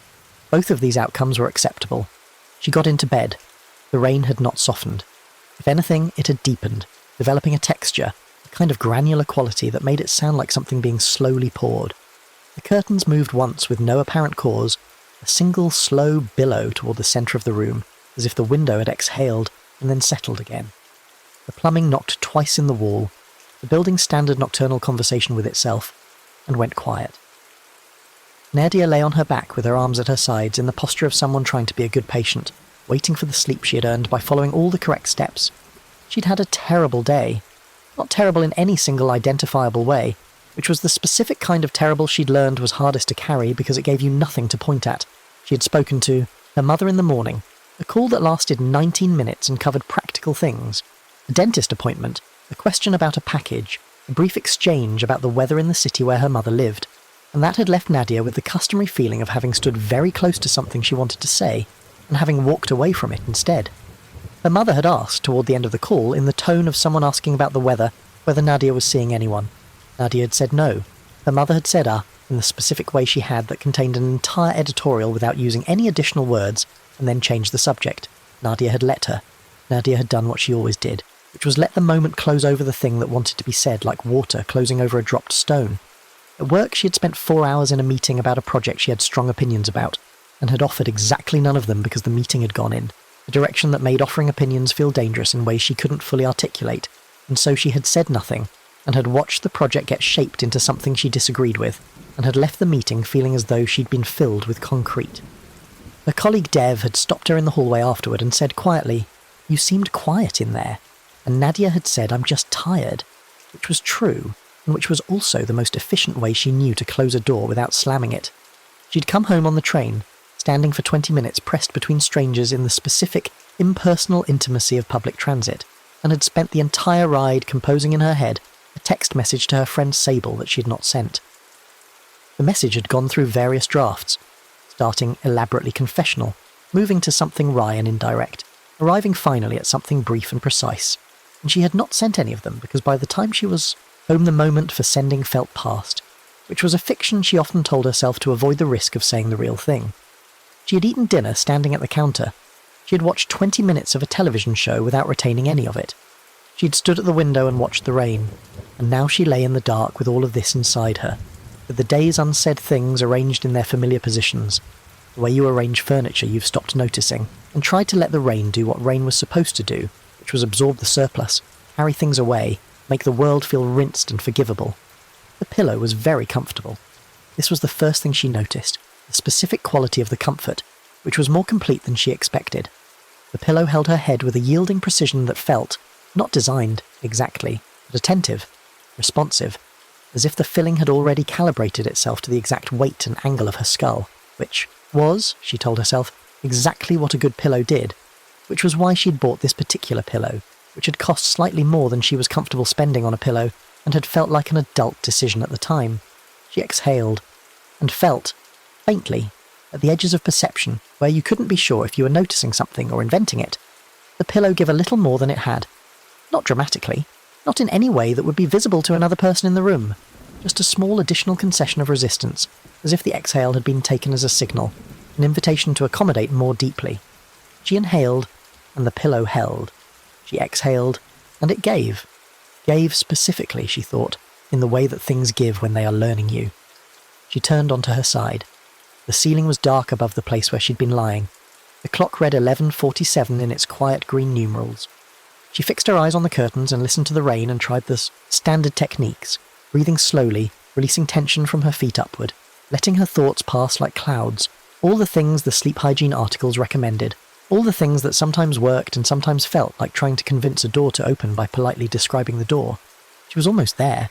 She could feel the edge of it, the slight blurring of thought that meant the threshold was close, when her cheek registered something. A texture. Not the texture of the pillowcase itself, not the smooth, faint weave she'd felt while smoothing it flat an hour ago. Something else. Something that existed at the surface of the cotton as an additional quality. A relief pattern pressed so lightly into the fabric that it wouldn't have been detectable if her face hadn't been pressed directly against it. She shifted her cheek slightly, the way you'd move a hand over a surface to verify what your fingers were telling you. Texture moved with her, not quickly, not dramatically. The slow, unhurried movement of something adjusting its position, the way words shift when you move your eye to a different part of the page. Except she wasn't reading. She was lying in the dark with her face against a pillowcase, and beneath her cheek there were shapes that felt like letters, felt like the raised impressions of handwriting pressed into the cotton from below, felt like the ghost of words that had been absorbed into the fabric and were now pressing gently back toward the surface. looking for the side of a face to read against. She brought her hand up and felt the pillowcase with her fingertips. The texture was there. She wasn't imagining it. She could feel it clearly through the pads of her fingers, the little raised ridges and impressions that formed patterns she couldn't quite organize into meaning. Almost letters, almost language. The suggestion of an alphabet arranged in ways that might be words if she could just get enough light, get her fingers to cooperate, get the shapes to hold still long enough to be read. She sat up. She sat up sharply, not from panic. Panic was too hot for what she felt, which was something cooler and more awake than panic, but from the specific alertness that comes from feeling your environment behave in a way it shouldn't. She sat with her back against the headboard and her knees drawn up and looked at the pillow in the dark. It looked like a pillow. It looked exactly like a pillow. In the clock's green-tinted dimness, it was simply a rectangle of fabric-covered filling in the middle of a bed. Completely ordinary, completely still. She reached out and pressed one hand flat against the pillowcase. The warmth was back, more than before. No longer the subtle, ambiguous warmth of the closet. This was specific, warm in the way that a body is warm. Warm with an internal quality that suggested generation rather than retention. The fabric under her palm felt close to skin temperature, felt alive in the way that things feel alive when they're taking in and putting out, when they are metabolizing. And beneath the warmth, beneath the surface warmth, she could feel the texture again. More pronounced now, the letter shapes more defined, as if whatever was pressing them up from inside the pillow had been encouraged by her earlier touch, and was making a greater effort. Nadia took her hand away. She sat in the dark for what might have been 2 minutes, or might have been 7, and listened to the rain, and thought about the explanation she had chosen earlier, the one about old hinges and pressure systems and tired people misinterpreting sensory information, and found that the explanation, while still technically available, had lost its structural integrity. Had the feeling of a story you tell yourself that you've told so many times the words have gone thin. She looked at the closet door from where she sat. It was closed. She couldn't remember whether she'd left it open or closed when she came back to the bedroom. She thought, open. She usually left it open. The closet door, not the linen closet, the bedroom closet. Though now she was uncertain which one she was thinking about, her brain having briefly confused the two in the way that tired brains misfile related categories. The bedroom closet door was closed, and she was fairly certain she'd left it open.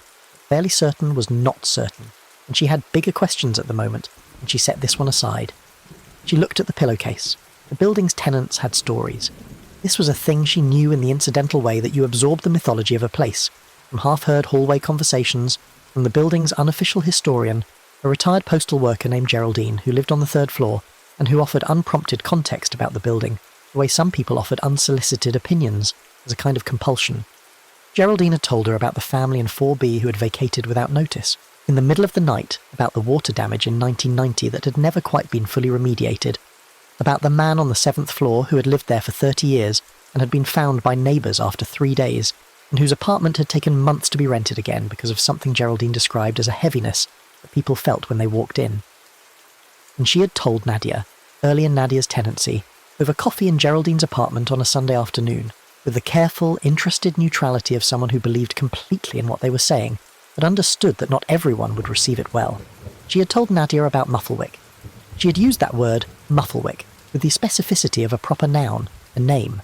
She had said it the way you say the name of a person you know personally, with the familiarity of long acquaintance, and without the hesitation that usually accompanies the introduction of something supernatural to a new listener. Mufflewick, she'd said, lives in the soft places, in the linen, in the pillows and the folded things.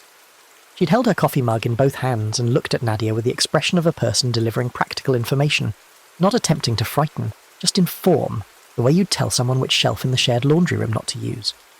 Mufflewick, Geraldine said, is interested in what people keep back, what they decide not to say. It lives in fabric because fabric holds things. Warmth, shape, smell. And if fabric can hold those, it can hold words too. The words you didn't speak. The true things you kept inside because saying them felt too dangerous, or too late, or too much. Nadia had smiled and drunk her coffee, and had filed this under the category of charming building mythology.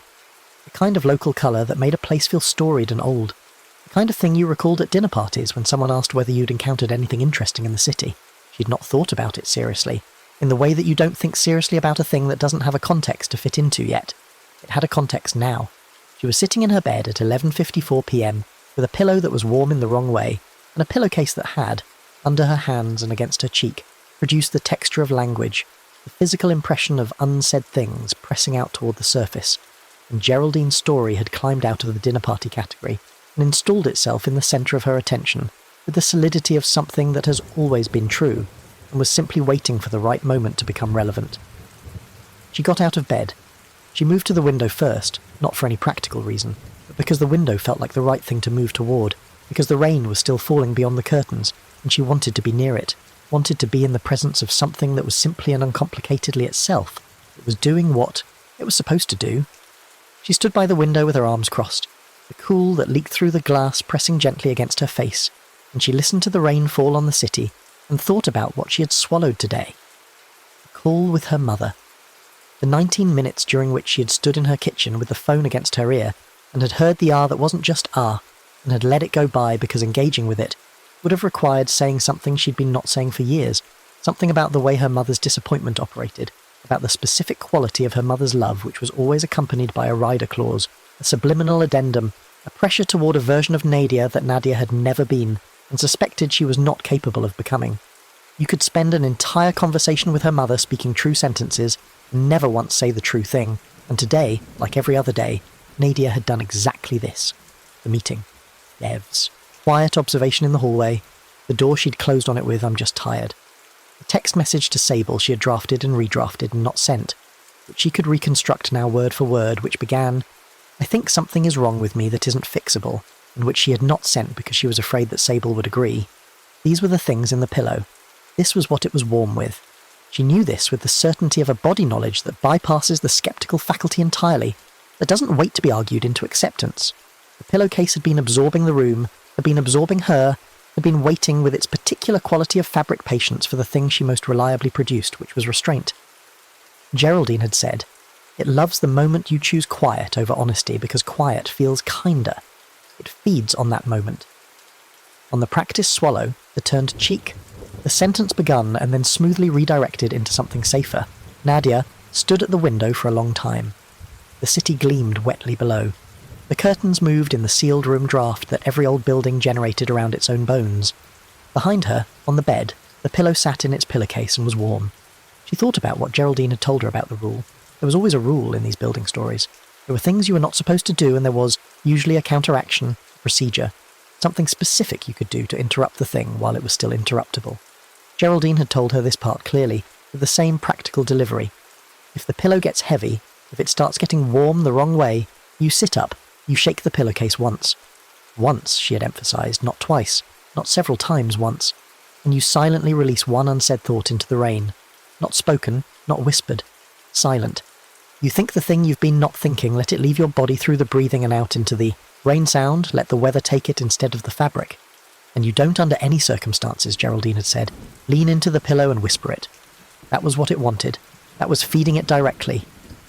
She turned back from the window. The pillow had, she thought, gotten heavier. Not visibly. It still looked like a pillow on a bed, still maintained the correct geometry of a rectangular object resting on a flat surface.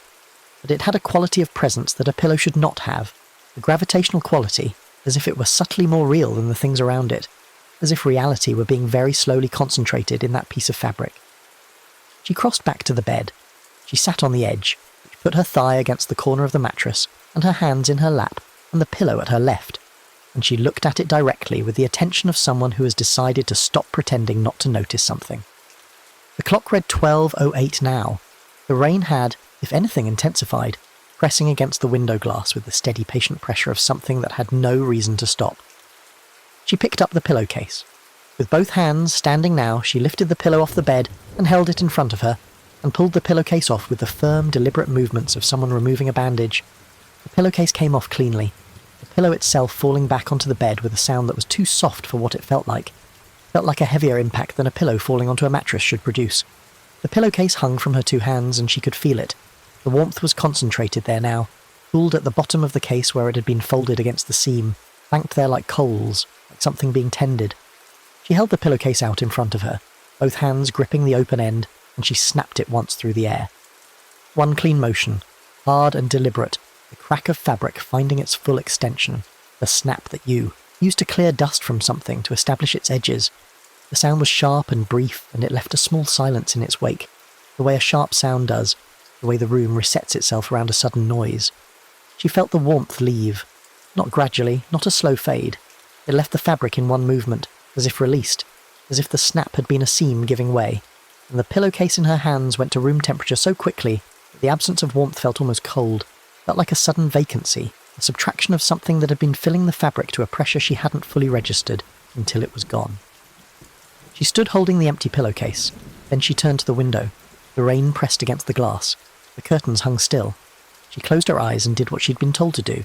She found the thought she'd been holding all day, found the one that had the most weight, the one that had been sitting at the base of her sternum since approximately 9 a.m. when her mother had said in the particular way, and she held the thought clearly in her mind without speaking it, without letting it reach her mouth, and she exhaled it into the rain sound. Let it leave through the breath. Let the breath carry it to the window, and the window carry it to the rain, and the rain carry it down to the street, and the street carry it wherever water goes when the storm is done. The thought was, I've been disappearing myself for years, and I don't know how to stop. She didn't say it. She didn't whisper it. She didn't breathe it into the pillow or confess it to the room or send it into the fabric that was built to hold. She gave it to the rain. The pillowcase in her hands had gone cool and ordinary. She turned it over, running her thumbs along the cotton surface, feeling for the letter shapes, pressed impressions of language absorbed from the air around her. She couldn't find them. The fabric felt like fabric. The clean, neutral grain of cotton thread at a standard count, the small regularity of weave that had no additional information encoded in it. Just cloth. She put the pillowcase back on the pillow with hands that were not quite steady, not from fear, but from the concentration of someone doing something that requires precision. She smoothed it flat. She ran her palms over the surface the way you check the quality of your own work. It was cool. It was ordinary. The pillow sat on the bed and was simply a pillow. She got into bed. She lay on her back and listened to the rain, and thought about nothing in particular, which was itself unusual. Nadia's mind was not accustomed to resting in the nothing in particular, was more typically occupied with the drafting and revising of communication she wouldn't send, the rehearsal of conversation she wouldn't have, the storage of things in the tight interior spaces she had been building and reinforcing for years. But the rain was doing what rain was supposed to do, and the pillow was cool. Beneath her head, and the thought she'd been carrying since morning was somewhere in the water now, diluted past any particular meaning, and she felt for the first time in longer than she wanted to calculate the specific lightness of having put something down. She slept. The dream, if it was a dream, was of a room that looked like the room she was in, but was not the room she was in. A room where the proportions were very slightly wrong, the ceiling fractionally too low, the walls a shade too close, as if the room had taken a single breath and held it. She was lying in the bed and the rain was falling, and the pillow beneath her head was warm, was very warm, was the temperature of a living thing pressed flat and instructed to be still, and she could feel against her cheek the raised impressions of words, could feel the full sentences this time, each letter distinct and legible, pressing up from inside the fabric with a new clarity, as if whatever was encoding them had grown bolder in the dark. She didn't read them in the dream. She was afraid to read them in the dream. She was afraid that if she turned her head and held the pillowcase up to the light, she would find there a library of everything she had ever chosen not to say, every sentence she had swallowed, every moment of chosen quiet over honest, difficult, necessary speech, and that the sight of it all assembled would be more than she wanted to know about herself. She woke at 3:17 a.m. The room was the correct proportions, the pillow was cool, the rain had thinned to a misting, the window glass beaded with it, the city outside running with quiet water.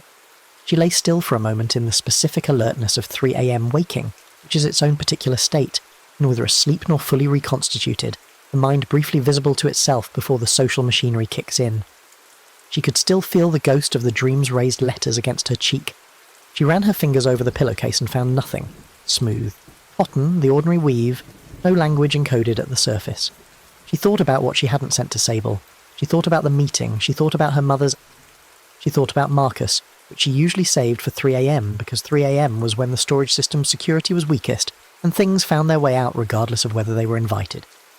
She thought about the last month with Marcus, the month during which she had been in the process of ending the relationship without telling him she was in the process of ending the relationship, the month she had spent in a state of interior certainty and exterior continuity, going through the motions of a relationship she had already evacuated internally while he was still fully present and trusting, and bewildered by the quality of her distance which he attributed to stress, to work, to the season, to anything except what it actually was. She had not told him she was leaving until she had finished leaving, and then the telling was retrospective, was a notification rather than a conversation, and the look on his face. She kept that look filed away in a place she didn't visit often. Not because the memory was of her own pain, but because the memory was of the pain she had caused him by being incapable of saying the true thing before it was too late to matter. She had whispered that into a pillow once. Not this pillow, not this apartment. The apartment she'd shared with Marcus late in the last month, lying beside him while he slept and pressing her face into the pillow and whispering at the fabric, the confession she couldn't make to the room. "I am already gone. I just don't know how to tell you." She had thought that was a coping mechanism, the safe, private release.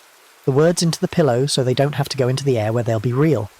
She understood now, lying in the dark of the correct room with the correctly proportioned ceiling, the rain misting against the glass. She understood that the whispering into the pillow was not release. The whispering into the pillow was storage. The words didn't go anywhere when you whispered them into fabric. They stayed. They accumulated. And whatever lived in the linen of buildings that had absorbed years of other people's accumulated silence, whatever had learned to eat what people grew in their private restraint, that was what found them. Not in the apartment with Marcus, maybe, but in a building like this one, in a linen closet with fabric warm in the wrong way, in a room that held its breath. She lay awake for an hour and let herself think the things she usually redirected. In the morning she would call Sable, she thought. She would send the message, or a version of it, the one that began with something true. She would find Dev at work and say, quietly, what she'd been unable to say in the meeting. These felt like plans she wouldn't keep, in the practiced way that 3 a.m. plans feel fragile and provisional in, the morning light. But the feeling of having formulated them, the feeling of having let the thought reach its full shape inside her, without immediately packing it into a lower level of storage, this feeling was unexpectedly physical, was something she noticed in her chest, a kind of loosening, a hinge she hadn't known was tightened. The pillow was soft and cool beneath her head. She slept again, and the dream this time was of the city in the rain, and she was walking in it without an umbrella, the water running over her in clean sheets, the sidewalk gleaming, the streetlights blurred to orange roses in the wet. She was going somewhere. She wasn't sure where, but the direction felt clear, and the walking felt easy, and the rain was simply rain. Not a presence, not a listener, not a carrier of swallowed things, just water falling from the sky, in the way that water falls from the sky, because that is what water does. She woke at 7:22 a.m. to pale grey light behind the curtains. She lay, still for a moment as the dream drained away. The rain had stopped. The city outside was wet and quiet, the post-storm silence that fills a place after a long night of water, everything rinsed and settling. The clock read 7:22. The pillow beneath her head was the temperature of a pillow that has been slept on, warm with her own warmth, no more and no less. She stretched. She ran her hand over the pillowcase out of habit, checking, and found nothing but the grain of cotton, the ordinary close weave of fabric doing the simple thing that fabric does, holding its shape, taking the pressure of whatever rests against it without absorbing more than it was made to hold. The closet door was open. She was fairly certain she had not opened it in the night. She got up and stood in the hallway and looked at the linen closet for a long moment, at its narrow, off-white door with the small afterthought of a handle. The door that had clicked shut at the precise moment she had first felt the warmth in. The pillowcase. She opened it. The bare bulb pulled on. The shelves held their stacked rectangles of clean-folded linen, the compression bags with the blankets, the spare towels. The air inside was cool and smelled of lavender detergent, and beneath that the older building smell, the neutral history. She stood in the hallway and breathed it in. Then she turned and went to the kitchen to make coffee, walking over the faintly damp hallway carpet, the rain smell still in the fibres from the night before, but lightening now, going dry at the edges, the building slowly releasing the night's accumulated water, the way you slowly release a breath you've been holding too long. She filled the kettle. She opened the blinds. Outside, the city was wet and grey and ordinary and entirely itself. She made coffee and sat at the kitchen counter with her phone in her hand, and opened her message thread with Sable, and looked at the unsent draft she'd been carrying since yesterday. She read it once. "I think something is wrong with me that isn't fixable." She deleted "that isn't fixable" and typed instead, "and I've been not telling you about it." She sent it. She drank her coffee and waited for the reply that came 4 minutes later, which said, "Okay, tell me. And also, I've been waiting for you to say something for literally 6 months, so I'm making coffee too." Nadia sat at the kitchen counter in the post-rain morning light and read those words and felt something leave her chest with the unceremonious relief of long-held air, the kind of exhale that goes all the way to the bottom. She didn't think about the pillowcase, not yet, not in any direct, engaged way. The thought sat at the edge of her awareness, with the quality of something true that you're not quite ready to look at full on, but that you've acknowledged the existence of, which was, she supposed, a start. She typed back to Sable, How much time do you have? And Sable sent a voice memo 11 minutes long that opened with, Nadia, been sitting on my couch worrying about you and eating cereal, and I have approximately the rest of the morning, go ahead. And Nadia laughed, actually laughed, the kind that surprises the body into production, the kind that arrives without permission, and takes the face briefly into an expression it hasn't worn in long enough that the muscles notice.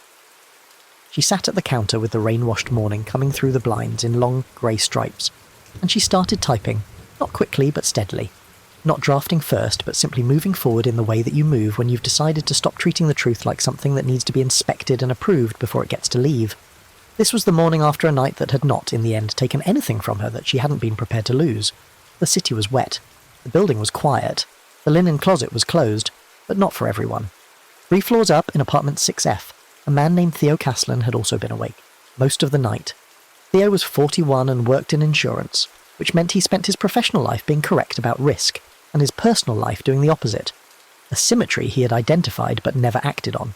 He had a dog, a grey-muzzled Labrador named Pont, and a sister in Ohio he was supposed to call, and a cardiologist's appointment he had been rescheduling for 6 months. He had a specific quality of face that people described as open, which he had always understood as code for something like readable, and had spent his adult life working to give this face less information to broadcast. He had been, like Nadia, a tenant in the building for less than a year. He had moved here, unlike Nadia, not from one particular relationship but from a longer general dispersal, the gradual dissolution of a life he'd assembled in another city, the life that had seemed structurally sound until it hadn't, until the foundation turned out to be 41 years of decisions he'd made for other people and called them his own. Theo had not met Geraldine. Geraldine had passed him in the lobby 3 times since his move-in. The first time she'd looked at him with the particular attention of someone taking inventory. The second time she'd seemed on the verge of speaking and had stopped herself. The third time she'd been getting her mail and hadn't looked up, and Theo had gone past and pressed the elevator button and gone upstairs, and the opportunity for the practical information, the building mythology, the careful helpful warning about linen closets and what fabric can hold, had passed without being offered or received. The building made decisions about who received certain information and who received it too late, and the building's decisions, like most decisions made by entities older than their inhabitants, were not always explicable. Theo had been awake most of the night. He had a thing he wasn't saying. He had been not saying it for approximately 3 years, and the accumulated volume of it had reached a point where it was beginning to take up structural space in his life. Displacing other things, making rooms feel smaller. The thing was about his father.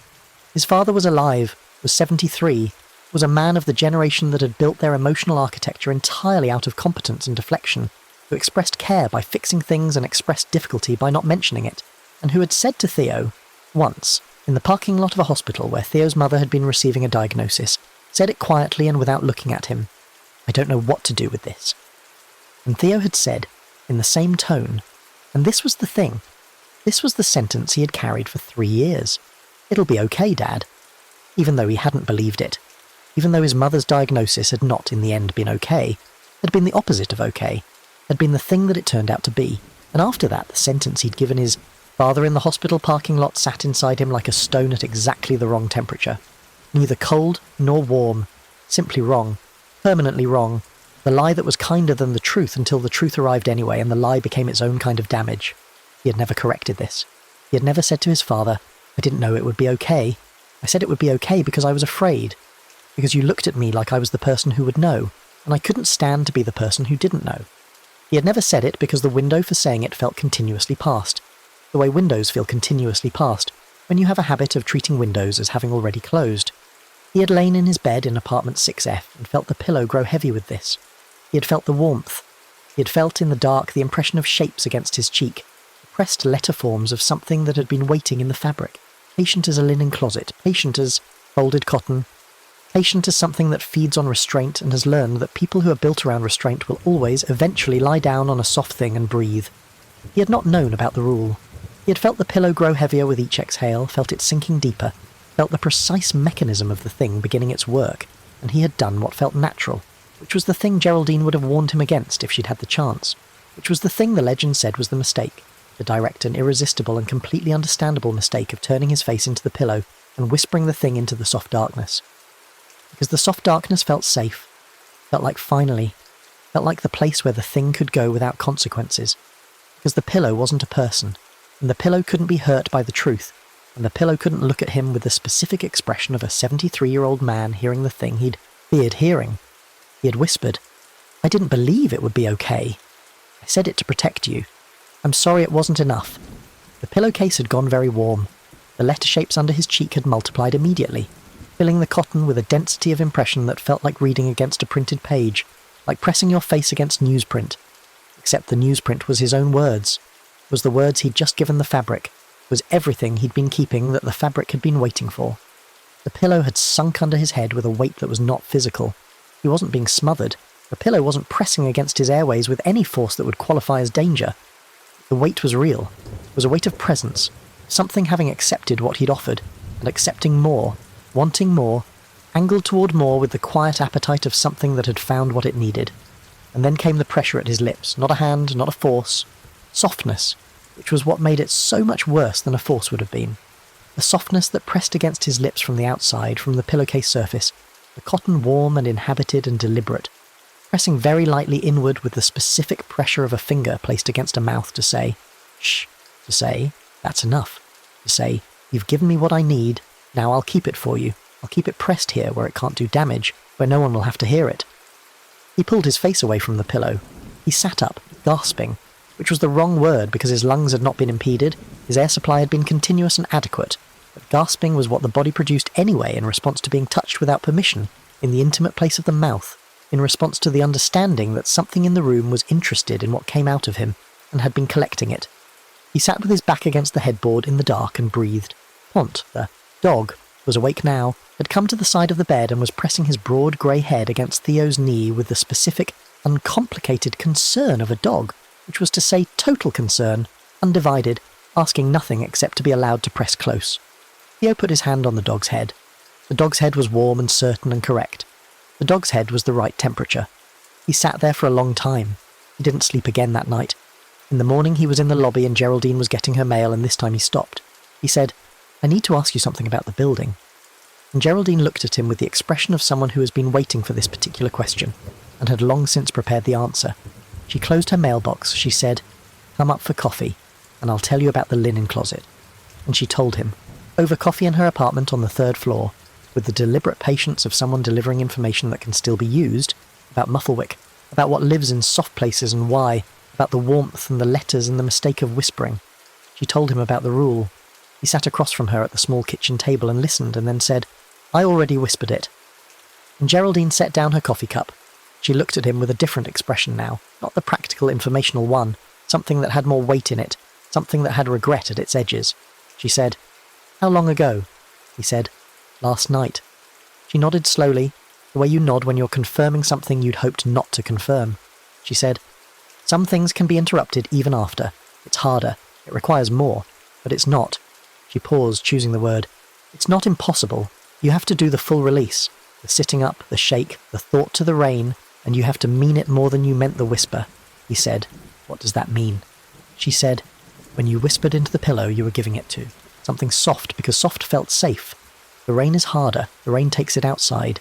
Out of the building, out of the room, out of you. And you have to let it actually leave. Not keep a piece of it held back like collateral. Actually leave." He looked at his coffee. He said, "I've never actually let any of it actually leave." Geraldine said, "I know. Most of the people it gets interested in haven't." She paused, then said, "That's why it has so much to eat." Theo went back upstairs to his apartment and stood in his bedroom and looked at the pillow on the bed. It looked like a pillow.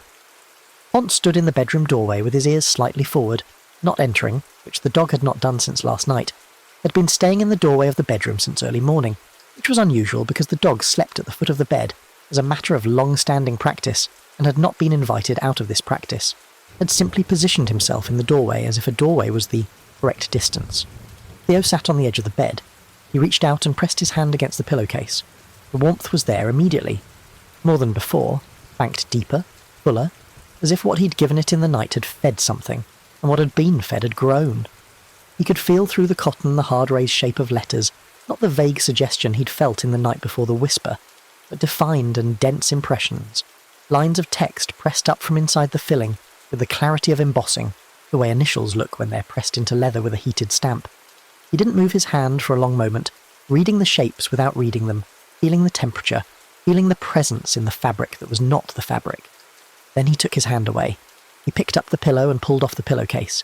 He held the pillowcase in both hands and he shook it. One clean, hard shake. The snap of fabric in the small room, the sound occupying the silence briefly, and then releasing it back. He felt a portion of the warmth leave, felt it go from the fabric with the same quality as last night's experiment, a subtraction, a sudden room temperature return, but not all of it. What had been deposited in the whispering was still there, deeper in the cotton, as if the single shake had cleared what was near the surface, but not what had been absorbed into the structure of the weave itself, not what had been stitched in during the night's dark work. He turned to the window. His bedroom window looked out onto the side street, where the post-rain gutters were running with clean water, and a few leaves that had let go overnight lay flattened and dark against the wet pavement.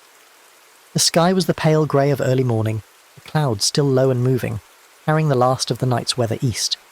Rain wasn't falling, but the air held its quality, held the dampness, the charged electricity of a sky that had recently been active and hadn't quite decided to be done. He held the thought. He let it be full and complete inside him. He didn't reach for the softness of the pillow or the dark of the room or any of the places where it felt safe to put things. He let it sit in him at its full size, and then he exhaled and let it leave through the breath, and the breath go to the glass, and the glass let it into the rain-weighted air outside. The pillowcase cooled.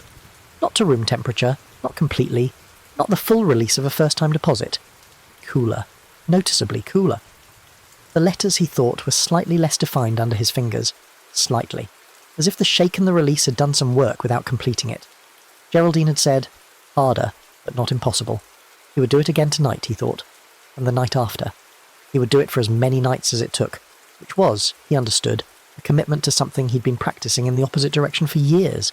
He would sit up and shake, and release one true thing into the rain, one unsaid thing per night, until the pillow was just a pillow. He went to the kitchen and made coffee, and stood at the window and watched the city go about its morning with the wet, particular energy of a place recently rained on. Pont came out of the bedroom doorway.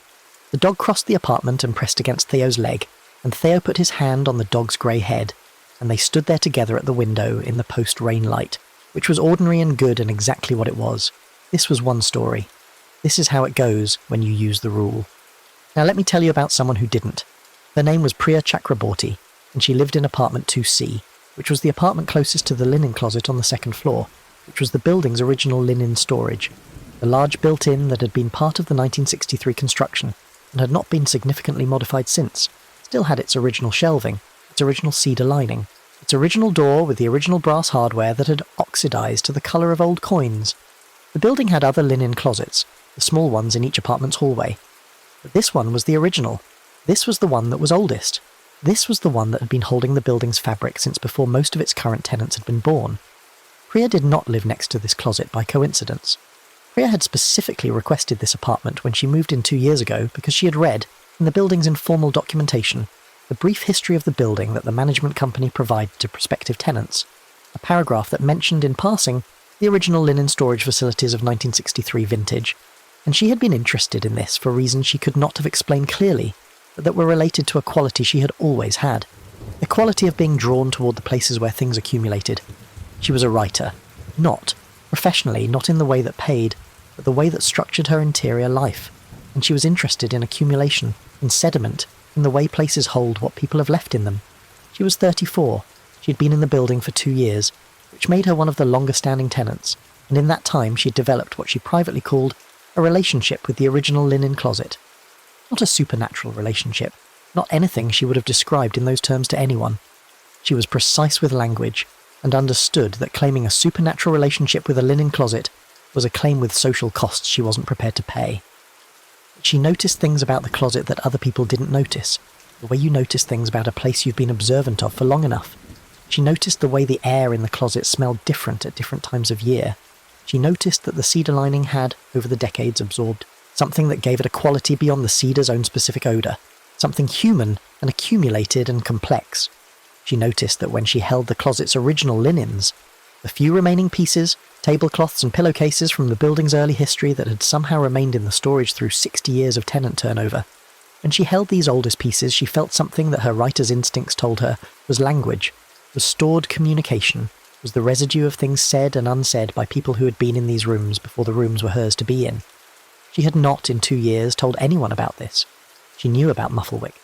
She had heard the story from Geraldine early in her tenancy, and had received it not as charming building mythology, but as working hypothesis, as the kind of local oral literature that is constructed in response to a real observed phenomenon, and that encodes, in its supernatural vocabulary, something true about the place. It describes. She was interested in this.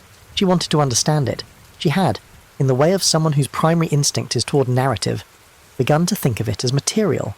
And she had, in the way of someone who confuses interest with immunity, grown incautious.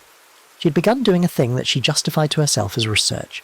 She had begun on rainy nights, and there had been many rainy nights in the 2 years of her tenancy, taking out one of the original linens from the linen closet, and lying on her bed and holding it against her face and speaking quietly into the fabric. Not full sentences, fragments, images, the sensory residue of things she'd been observing, trying to understand the texture of how language felt against linen, trying to catalogue what happened to words when they went into cloth, trying to document the phenomenon from inside the phenomenon. She had her writer's notebook open on the bed beside her, and she would pause after each fragment and write down her observations, the warmth, the texture, the way the fabric seemed to respond differently to different kinds of content, absorbing some things readily and resisting others, as if it had preferences, as if it was drawn to particular emotional violences. She had written, "It prefers things you believe but haven't admitted. It's not interested in information. It's interested in confession." She had written, "The warmth increases proportionally with the speaker's internal resistance to the thing being said. The more you've been not saying it, the warmer the fabric gets when you finally say it, as if the temperature is a measurement of suppression pressure." She had written, "I think it's been collecting from me for 2 years. I think I've been giving it material since my first week in this apartment. I think the feeling I've been calling research is the feeling of being eaten slowly by something that has learned to taste like invitation." She had written this last observation and then looked at it for a long time and had not written anything after it for 3 weeks. She had told herself she would stop. She had done what she always did when she decided to stop doing something. She had examined the decision from multiple angles, had given it significant internal real estate, had constructed elaborate arguments in its favour, had arranged these arguments in the section of her mind where she kept her most important convictions, and had then, on the next rainy night, done the thing again. This was 6 months ago. The original linen closet in the second-floor hallway outside apartment 2C had been in those 6 months transforming. She could see it. She was the only person in the building who could see it clearly. Geraldine had noticed something, had been watching the closet with increasing unease. But Geraldine was not a young woman, and her unease had taken the form of avoidance rather than documentation. Priya could see it because she had been paying attention with the specific quality of attention that is both gift and liability in people who are built for noticing. The cedar lining had darkened, not uniformly, not in the natural patina of aged wood, but in patches, in areas that corresponded to the shelves where the oldest linens were stored, as if something was leaching from the fabric into the cedar, some residue of accumulated deposits staining the wood in the way that long-held things leave marks on what holds them. The original hardware on the door had tarnished beyond the natural range of oxidized brass, had gone almost black in places, had developed on its surface a texture she didn't want to touch, a texture that felt, the one time she had touched it, like something was printed very finely on the surface of the metal, like the metal had become a substrate, an additional surface for whatever was filling the closet to press language into. The linens themselves had changed. The tablecloths and pillowcases that had been in this closet since 1963, 60 years of a building's life, 60 years of tenants going to sleep and lying on fabric and breathing the day's unsaid things into the cotton and linen and polyester blend of their bedding. These pieces had a texture now that was not a textile texture. She had held the oldest tablecloth, the one that had been in the building the longest, had pressed it between her hands in the closet's bare bulb light, and had felt on its surface a raised complexity of impression that went well beyond anything language could describe quickly. The overlapping, layered, deeply encoded evidence of thousands of depositions, thousands of whispered and breathed and exhaled and swallowed things, decades of restraint compressed into the fabric so densely that the cloth felt almost rigid with it, felt less like a tablecloth, and more like a document, a physical record, an archive of all the things that had been chosen not to say in this building over 60 years, and had ended up here anyway.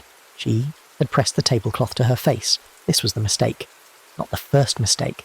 The first mistake was 6 months ago when she chose research over the rule, chose the notebook over the window, chose to be the person who understood over the person who followed the instruction of someone who knew more than she did. But this was the mistake that was decisive, the moment when the difference between observing a thing and becoming part of it collapsed. She pressed the tablecloth to her face and held it there and felt the warmth. Enormous warmth. Not the subtle suggestion of her own pillowcase, not the measured response to one person's single night of suppression, but the accumulated thermal energy of 60 years of collected words, 60 years of, I didn't mean to, I should have said, I never told you, I was afraid, I'm sorry.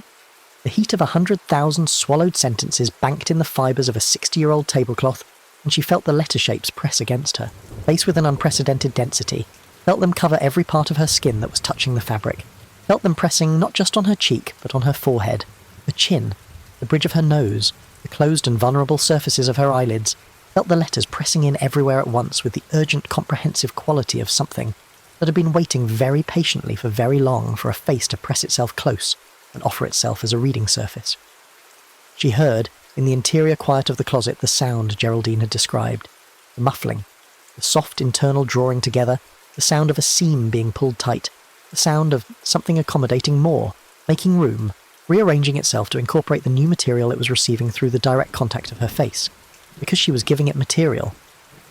With every breath she took into the tablecloth, she was giving it something. Not just the residue of old suppressions, but new ones, live ones, the current working collection of everything she was still choosing not to say, including the choice she was making right now, which was not to pull away, not to release the fabric, not to sit up and shake once and release one thought into the rain.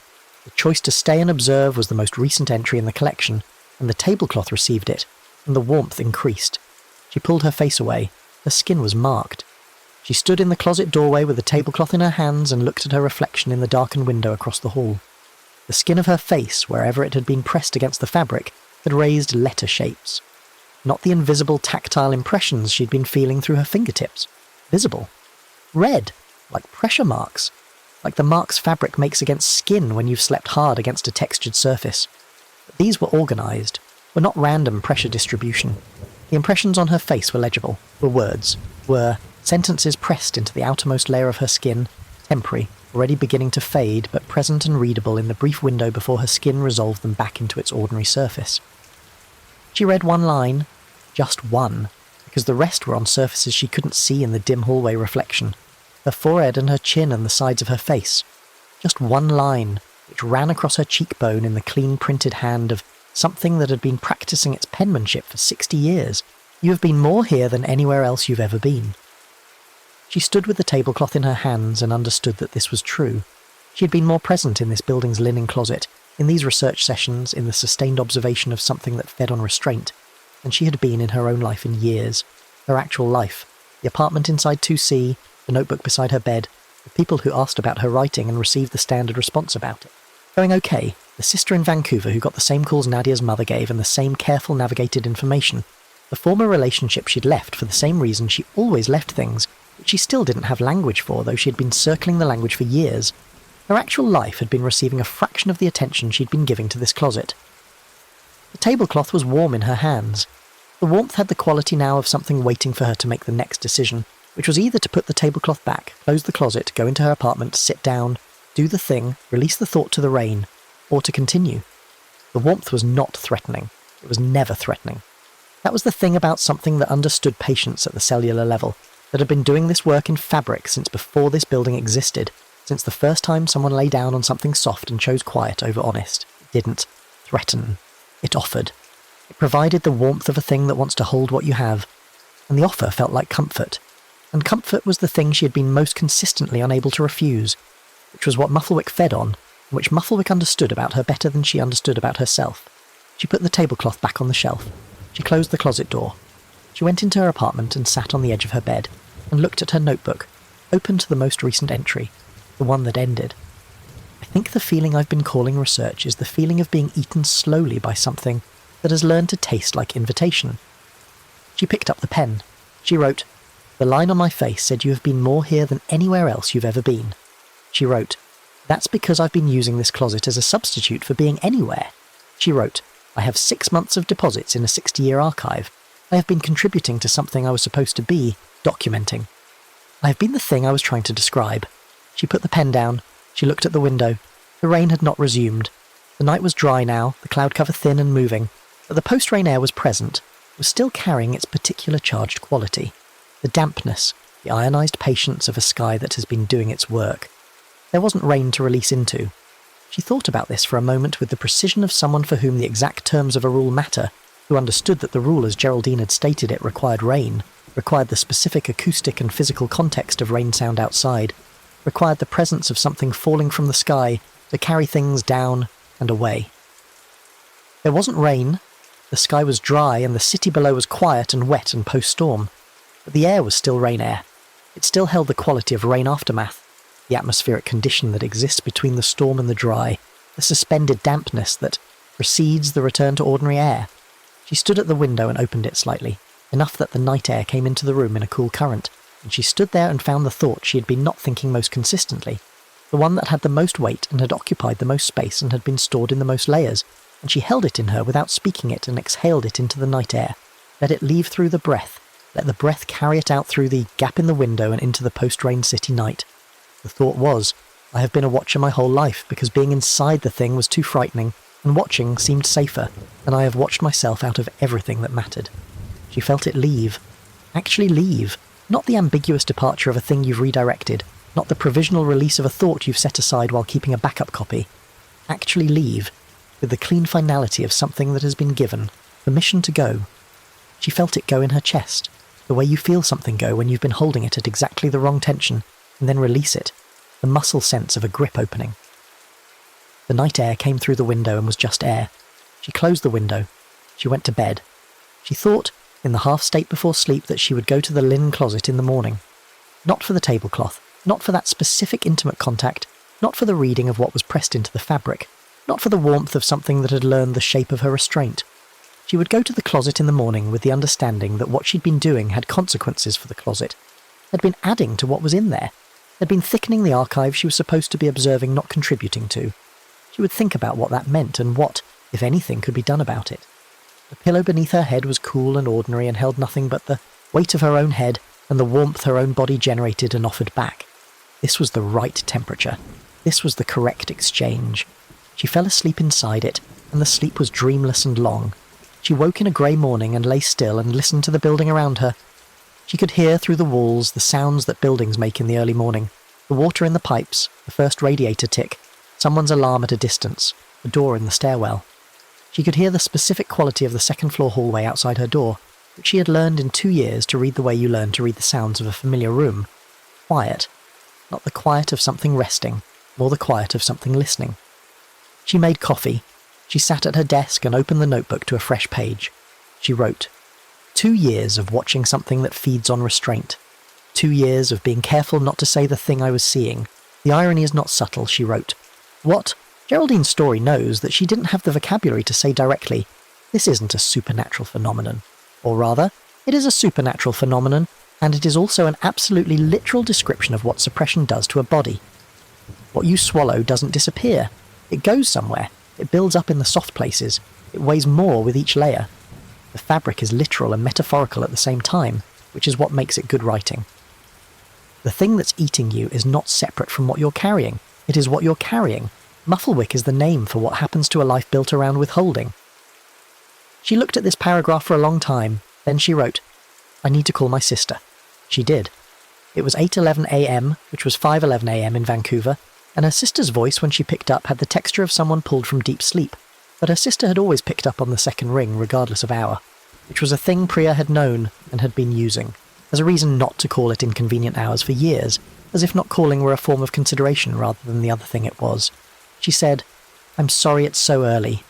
Her sister said, I don't care. What's happening? And Priya looked at the notebook in front of her with its 2 years of careful, distanced, analytical observations, and she said, I need to tell you some things I've been not telling you. And her sister said, OK, yes, I'm listening, she told her. Not everything at once, not 2 years of deposits in a single call, but she started. She started with the most recent thing, the one with the most weight, and the word she'd been circling for years revealed itself mid-sentence without fanfare, appeared inside a sentence about why she always left things, appeared there simply and accurately and without the damage she'd feared it would do, and her sister said, yes, I know, I've known for a long time. I've been waiting to say it until you said it first because I thought you needed to say it first. And Priya laughed, which was not the response she would have predicted, and said, why does everyone know before me? Her sister said, because you see everything except yourself. She sat with the phone in her hand after the call, sitting at the desk with the notebook and the morning light coming through the window at the specific angle of late autumn morning, the particular quality of light that comes after heavy rain, clean and precise and slightly too bright. The notebook sat open in front of her, and the last sentence she'd written read, "I need to call my sister. Past tense now. Did." She thought about the linen closet. She thought about what was in there, what she'd added to what was already there. 2 years of her own specific withheld material layered into the 60-year sediment of the building's accumulated restraint. She thought about whether it was possible to remove deposits, to reverse the compression, to recover from the original linen, something that had been given too freely and too long. She didn't know. She thought she would ask Geraldine. She would ask Geraldine if there was a rule for that too, if there was a way to sit up and shake and release, but in reverse. Not the prevention of deposit, but the recovery of what had already been absorbed. Whether the archive could be made to give something back. She suspected the answer was complicated and would take longer than a single night. She thought the answer might be worth finding. She closed the notebook and got up from the desk and stood in the morning light of apartment 2C, with the rain smell still in the air, and the city below her ordinary and wet and going about its usual business, and she was in her life. She was inside the thing rather than watching it, and this felt strange in the way that anything feels strange when you're not used to it, and correct in the way that things feel correct when they've been true for a long time and you've only just arrived at them. The linen closet in the hallway outside her door was quiet. The original brass hardware had not overnight recovered its gleam. The cedar lining had not lightened. These were long-term consequences of long-term actions, and they would resolve on their own schedule or not at all, and this was the part of the story that didn't have a clean ending, the part that was still being written. But this morning, with the post-rain light coming in at its particular angle, and the coffee going cold on the desk behind her, the closet was simply a closet. It was a wooden door with old hardware in an off-white hallway, holding the linens of the building's history on cedar shelves. Not hunting, not collecting, not warm with anything that wasn't its own age.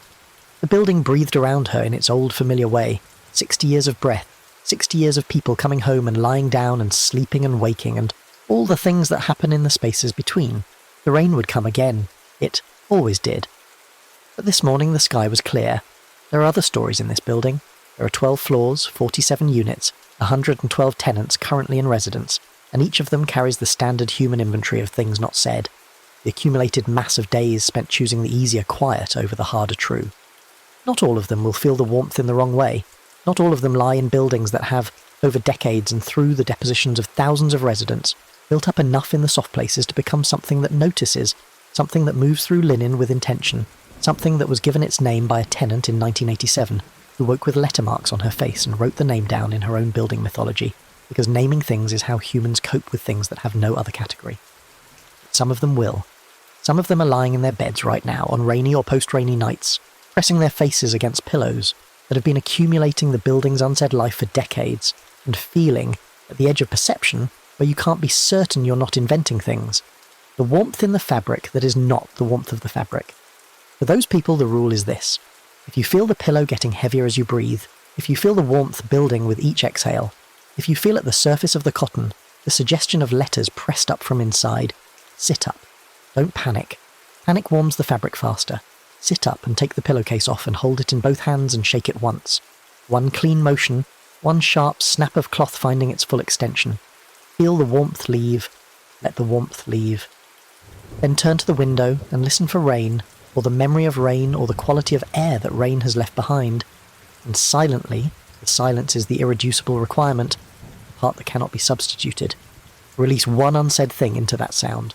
Let it go through the breath, through the glass, through the rain air, into the water that falls from the sky and carries things down to the street, and from the street into the drains, and from the drains into wherever water goes when its work is done. Not into the pillow. Never into the pillow. The pillow is comfortable. This is not an accident. This is not incidental. The comfort is the thing you have to hold against. The comfort is the environment in which the collection happens, the soft, reliable warmth of a thing that asks nothing of you except to lie down and breathe. It is the precise temperature of a place where saying the hard thing seems less necessary than it does in the cold, ordinary air of an upright life. Mufflewick doesn't want your pain. It doesn't want your damage or your worst memories or the drama of your darkest hours. It wants the small, ordinary withholdings, the daily practice swallowing, the 1,000 tiny moments in which you looked at a truth and chose the comfortable alternative. It wants your restraint, specifically. Because restraint is what you produce most consistently and most privately and most abundantly, and it is what you are least likely to notice depleting, and therefore it is the food source that replenishes fastest. You will always make more. This is why it lives in linen. Linen is where you go with your restraint. Linen is where you practice it nightly, where you lie down at the end of a day of choices and press your face against the fabric and breathe in the privacy of the dark. The fabric receives what you give and holds it the way fabric holds everything. Warmth, scent, the impression of hair, the shape of a head returning night after night to the same position. And if what you give is language, is the ghost of language, is the residue of sentences chosen not to be spoken, the fabric holds that too, with the patient, indiscriminate thoroughness of something that was built to hold. The linen closet in this building is older than most of its current residents. The cedar shelves hold folded things that have been in this building for decades. They hold what they have been given, which is considerable, which is the material evidence of lives lived partly in